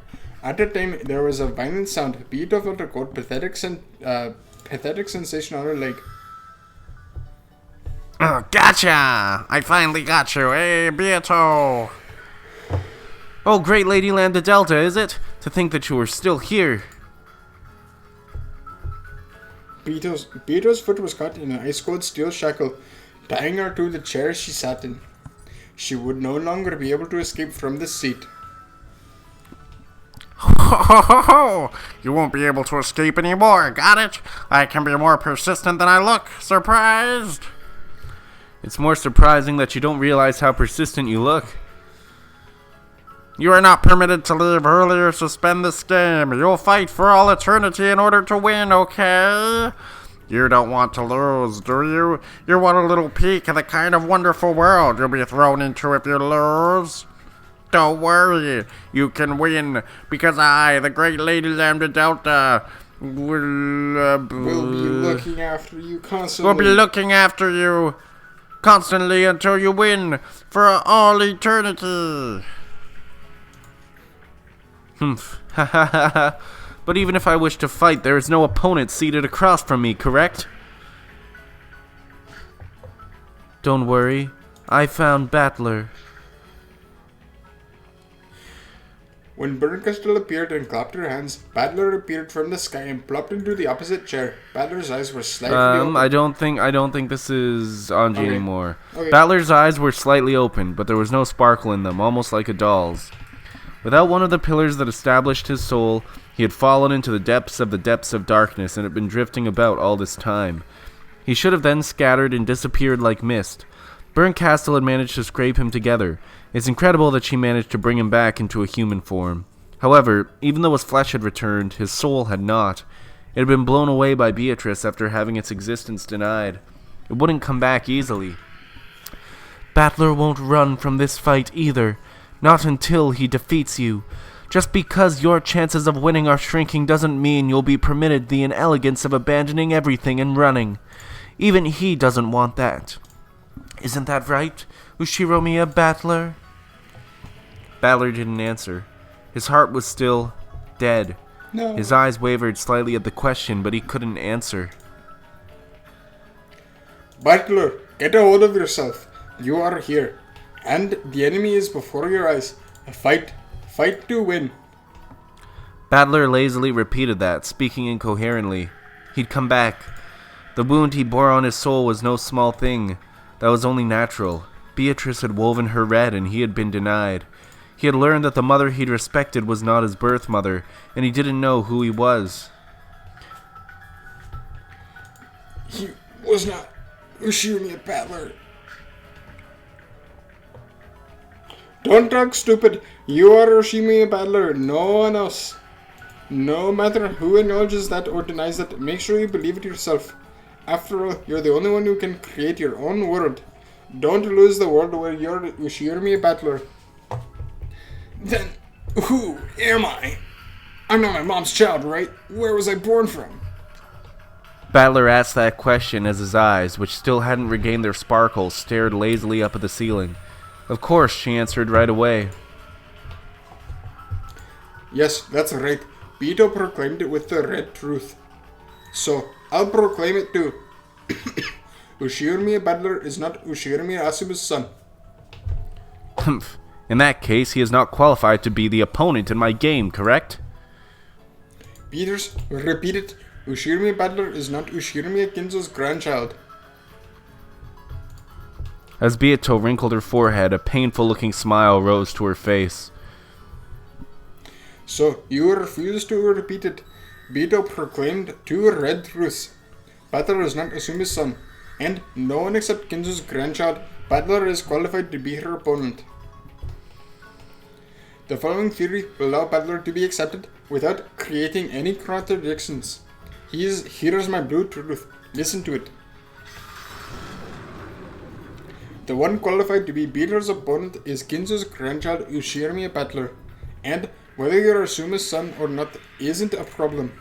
Thus, even if you aren't Asuma's son, you can still be Kinzo's grandchild, as long as you're Rudolph's son. It was just a silly word game, wasn't it? No! Your blue truth is valid. Beato, your counter-argument with the red truth. If you cannot counter it with the red, Battler's qualifications as an opponent will stand unchallenged. Battler was still out of it. He still couldn't really understand what she was saying for him, but even so, his spirit was starting to come back bit by bit. Then who am I? Get a hold of yourself. You are Ushiromiya Battler. Yeah, maybe Mother Asumu didn't give birth to you. But so what? That doesn't change in the slightest the fact that she was a mother to you, right? For example, what was Shiyumi Ranji to you? You might not share the same blood, but she's still your little sister, right? It's not about blood, it's about bonds, right? That's right. Even though we don't share the same blood, Anji is my little sister. Say it in a red. Say that Anji is your little sister. Anji is my little sister. Ah, I could say it. She hugged Battler, who was still out of it and slumped in his chair, strongly from behind, so much that it hurt. I don't know why Mother Asumi wasn't your birth mother, but still, up until today, and even now, you believe that she's your mother, right? In this world, there are plenty of people without even a mother, without even a family. Did Mother Asumi ever let you feel lonely? Never, right? Don't throw your peaceful family away so easily. Your family bonds have gotten too thin after leaving your family for 6 years. You have to feel those family bonds much more strongly. Remember, for Mother Asumu's sake as well, don't lose your love for a foolish witch's rant like this. You're right. Mama's always on my side. Where is this place? It's dark, and I want to go home. Where's all my family? The light still hadn't returned to Battler's eyes, but tears appeared. Your little sister is waiting at home for you to come back. If even you don't come back, she'll be all alone forever. For your little sister's sake, please win this witch's game. Anji, my little sister, but I still don't get it. Why do I have to keep repeating this incomprehensible, cruel game with Bieto? I've had enough. In that case, settle this game quickly and go back home. Ushirimi Battler, how long are you going to play around in a place like this? Your little sister is waiting for you to come home. That's right. Oh. That's right. Battler had been caught up in the strange game before he even knew it, and still unable to understand why he was fighting, he had been constantly sucked into the witch's pace, played with and made to fight. That should have been his most simple and first question. Because he didn't understand that, he had lost his purpose in fighting. That's why my voice won't reach Battler's ears. Instead of a vague purpose like winning against the witch or because you couldn't forgive her, he has to be aware of a purpose for which he must win. That's right, I want to go home. I want to go home to Dad and Mom and Anji. I've had enough. Enough of this place. I've had enough of witches. I've had enough of games and murders. Enough. Enough. Battler's soul is starting to come back. But it can't quite reach. You've had enough, alright?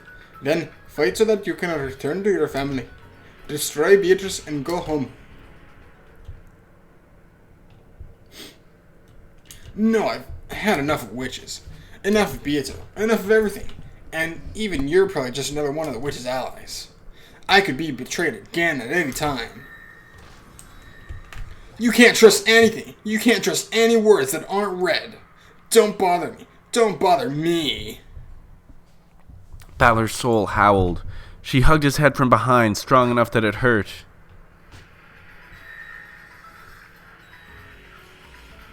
Come home quickly, Onichan. Don't leave me all alone. Huh? Who are you?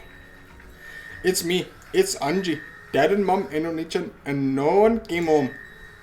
I'm so lonely. I beg you come home quickly. Anji. You were Anji? That's right, I'm Anji. The Ushirimi Anji of a world where no one comes home. My entire family never came home from Rockinjima that day. The witch before your eyes stole away my whole family, even you, Onichan. Only you can finish her, Battler. Finish her. Then take our family back. And then come home to me. Beato did that to my family? Humph, as she says. I will not run away or hide from it. I stole Shirimiya Anji's family away from her. Battler is my toy. His father and mother are both my toys. I won't give them back to you. You may continue to wander all alone forever, awaiting the return of a family that will never come back. From Anji's arms that held him, the painful, sad days that had been experienced by his lonely little sister flowed into Battler.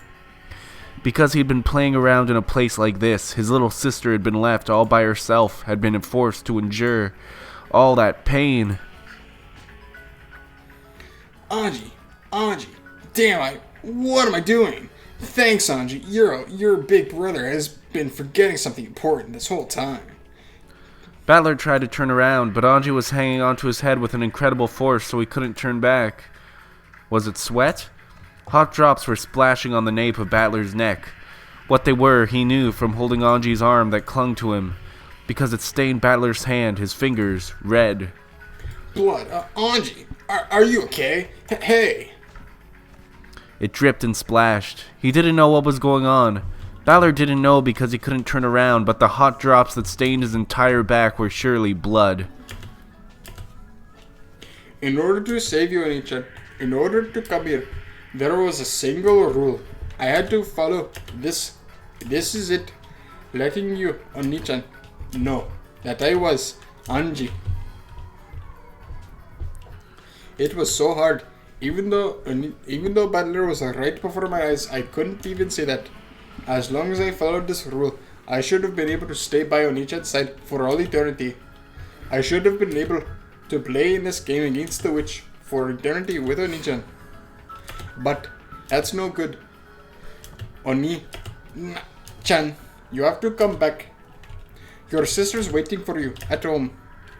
That person isn't me. But this way, your sister will be saved. Anji, there is so much blood. So much. He wanted to turn around, but Anji was gripping his head too tightly. However, judging by the blood that was pouring out in Anji's pain breathing, he realized that something seriously wrong was happening to her right now. Don't worry, I am only a piece. You know, in chess, they have this move called a sacrifice. What? Who cares about chess? Let's get you some first aid quickly. Let's let go for a second, Anji. A sacrifice is an abandoned piece. For tactical gain, you intentionally accept a loss and let a piece go.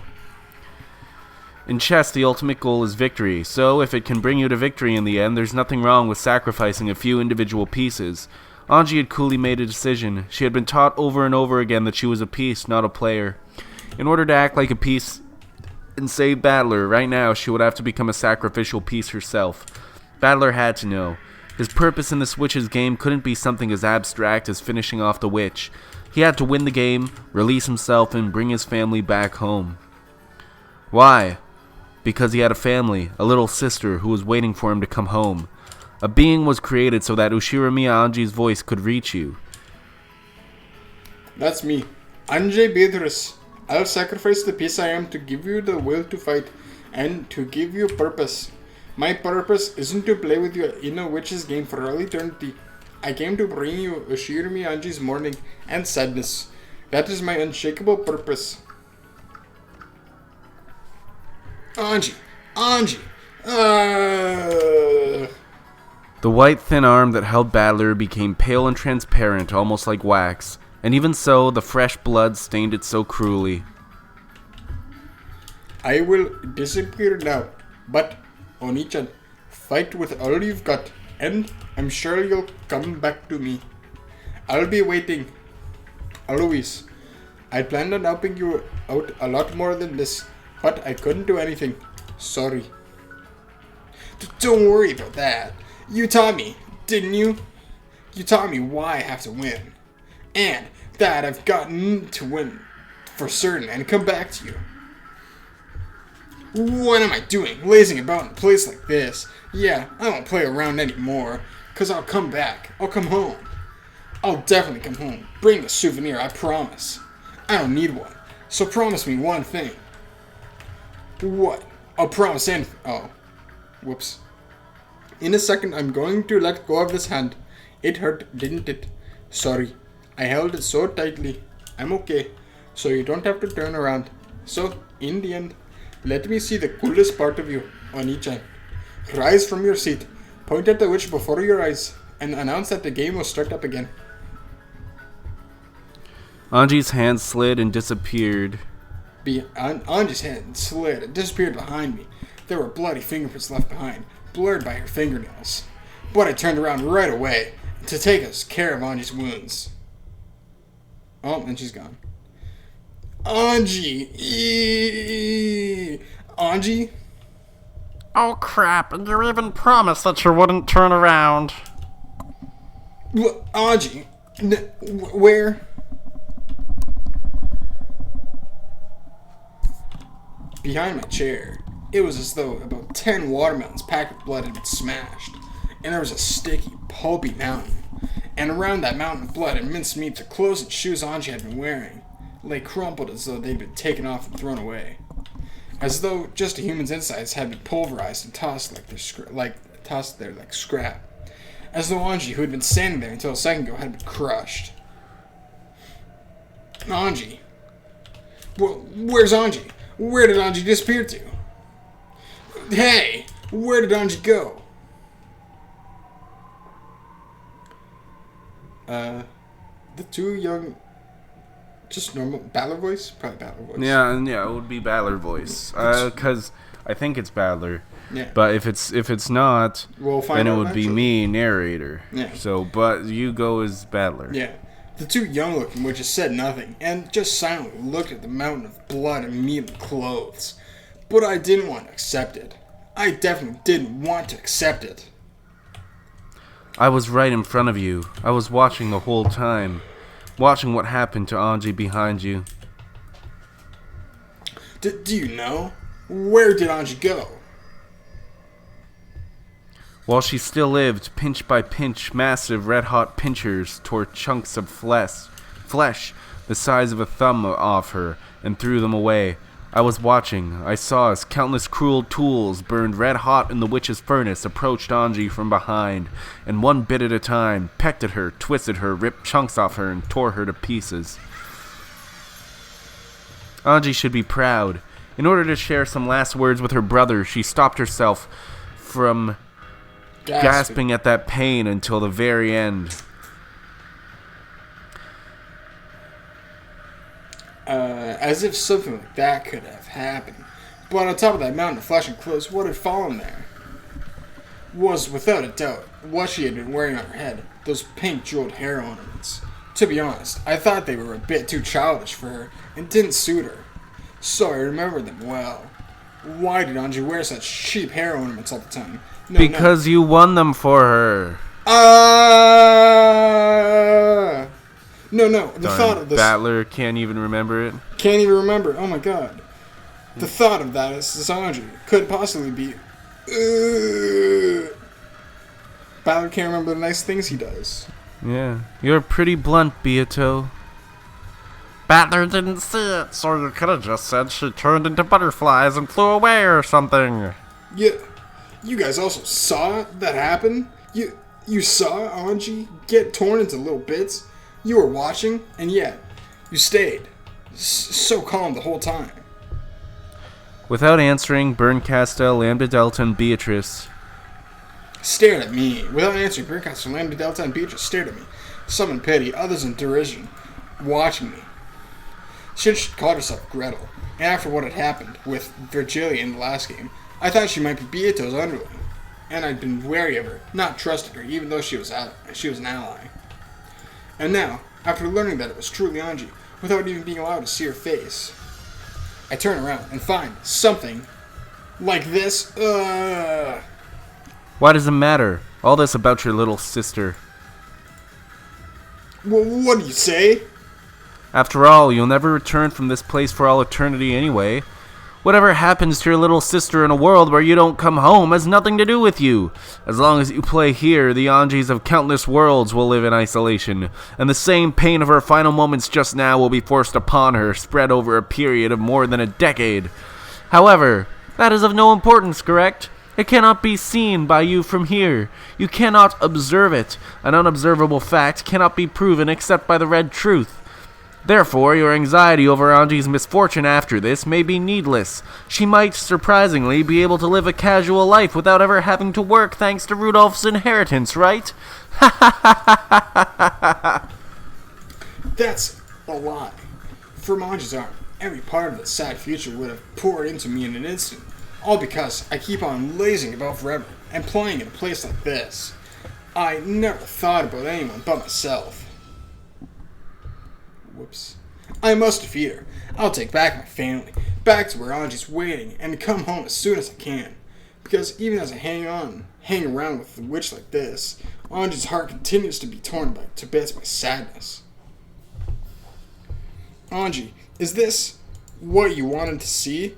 I turned towards the cruel witch who had indifferently spoken of Anji's brutal last moments and slowly, yet with all my might, pointed. Beatrice. Indeed. Resume this game. I won't run away anymore, and I won't let you escape. Bring it on. I can no longer escape or hide. Let us decide this between you and me for good. One shall win, one shall lose and be destroyed. No other resolution can exist. I'll win. No matter how long it takes, I'll definitely smash you. There aren't going to be any more compromises, interruptions, or losses by default in this context. I won't run away. I won't let you get away. Try and defeat me with everything you've got. There's absolutely no need for stupid tricks and deceit, for intermingling and acting friendly. You and I are enemies. I have to settle this as soon as possible and bring my family back to Anji. Unwavering resolve, certain willpower. The certain willpower of a human becomes certain magical power. That leads to a miracle and promises that it shall be so. Yes, this is a promised certain miracle. Are my chances at victory not even 1 in a billion? No, shall it be certainly impossible without any fragment of a miracle? Before I knew it, a cold, stiff chain had bound my other leg without a sound, tying me to the chair. All that's left is to either be killed and lose to Battler, or resist and continue in an endless tie for all eternity. Or perhaps I should say it's to continue tying until I prepared my heart for death. Either way, I must fight to lose, and nothing more. I have already been bound by the chains of eternity, and Battler won't let me escape either. Should I pathetically beg his forgiveness? Should I beg for compassion by appealing to his pitying heart? Should I forget appearances and prostrate myself? Because of the chains, even that choice will not be granted me. Checkmate. This is a perfect stranglehold. However, I am the Golden Witch Beatrice, the demon lord of gold who reigns in the Golden Land. Even in a fight to lose, there is an attitude fitting for me, and I have the right to adorn my death in a manner suited to me.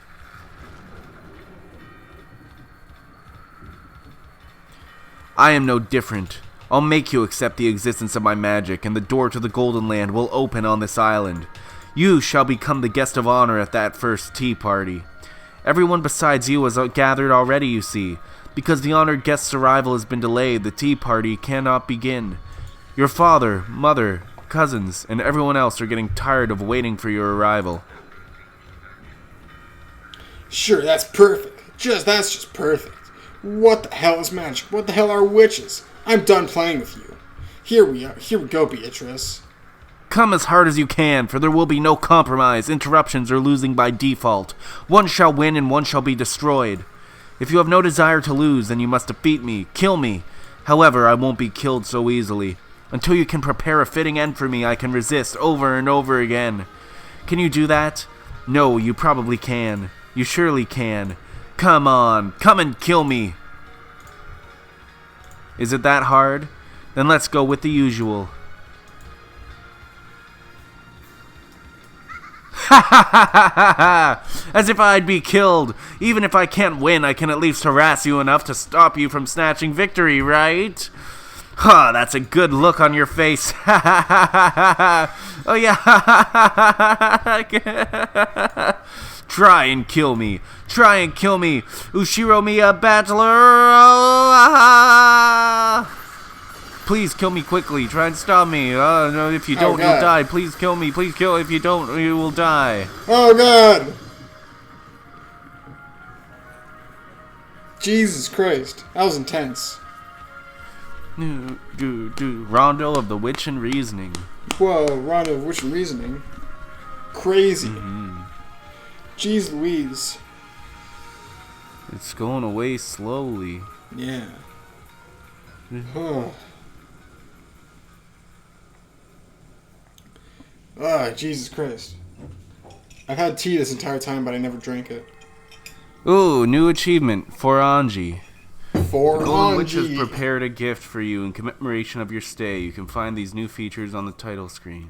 Title screen. Oh, there wasn't even an end credit roll. Oh wow. The Entertainment Tribes. Well, Wow, holy shit.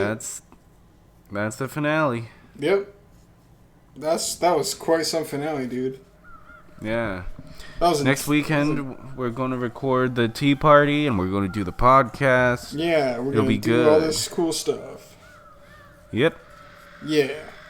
And then we will be done the question arcs. Whoa! Done question arcs. Holy shit! Yep. Damn. So what did you think? I thought that it was probably one of the most intense readings I've ever had. Like just ever. But you know, a lot was revealed in that. A lot was learned. A lot was gained, and it's really cool that that you know they have that big final reveal and all that. You know, it's awesome. Yeah. And Anji died.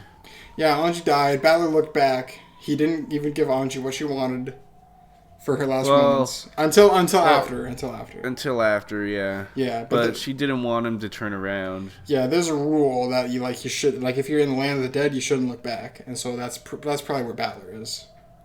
Yeah. He's in purgatory. Yeah. But I think that's all we have for this week. Is it? Yep. Okay. Well, see you boys and gals later.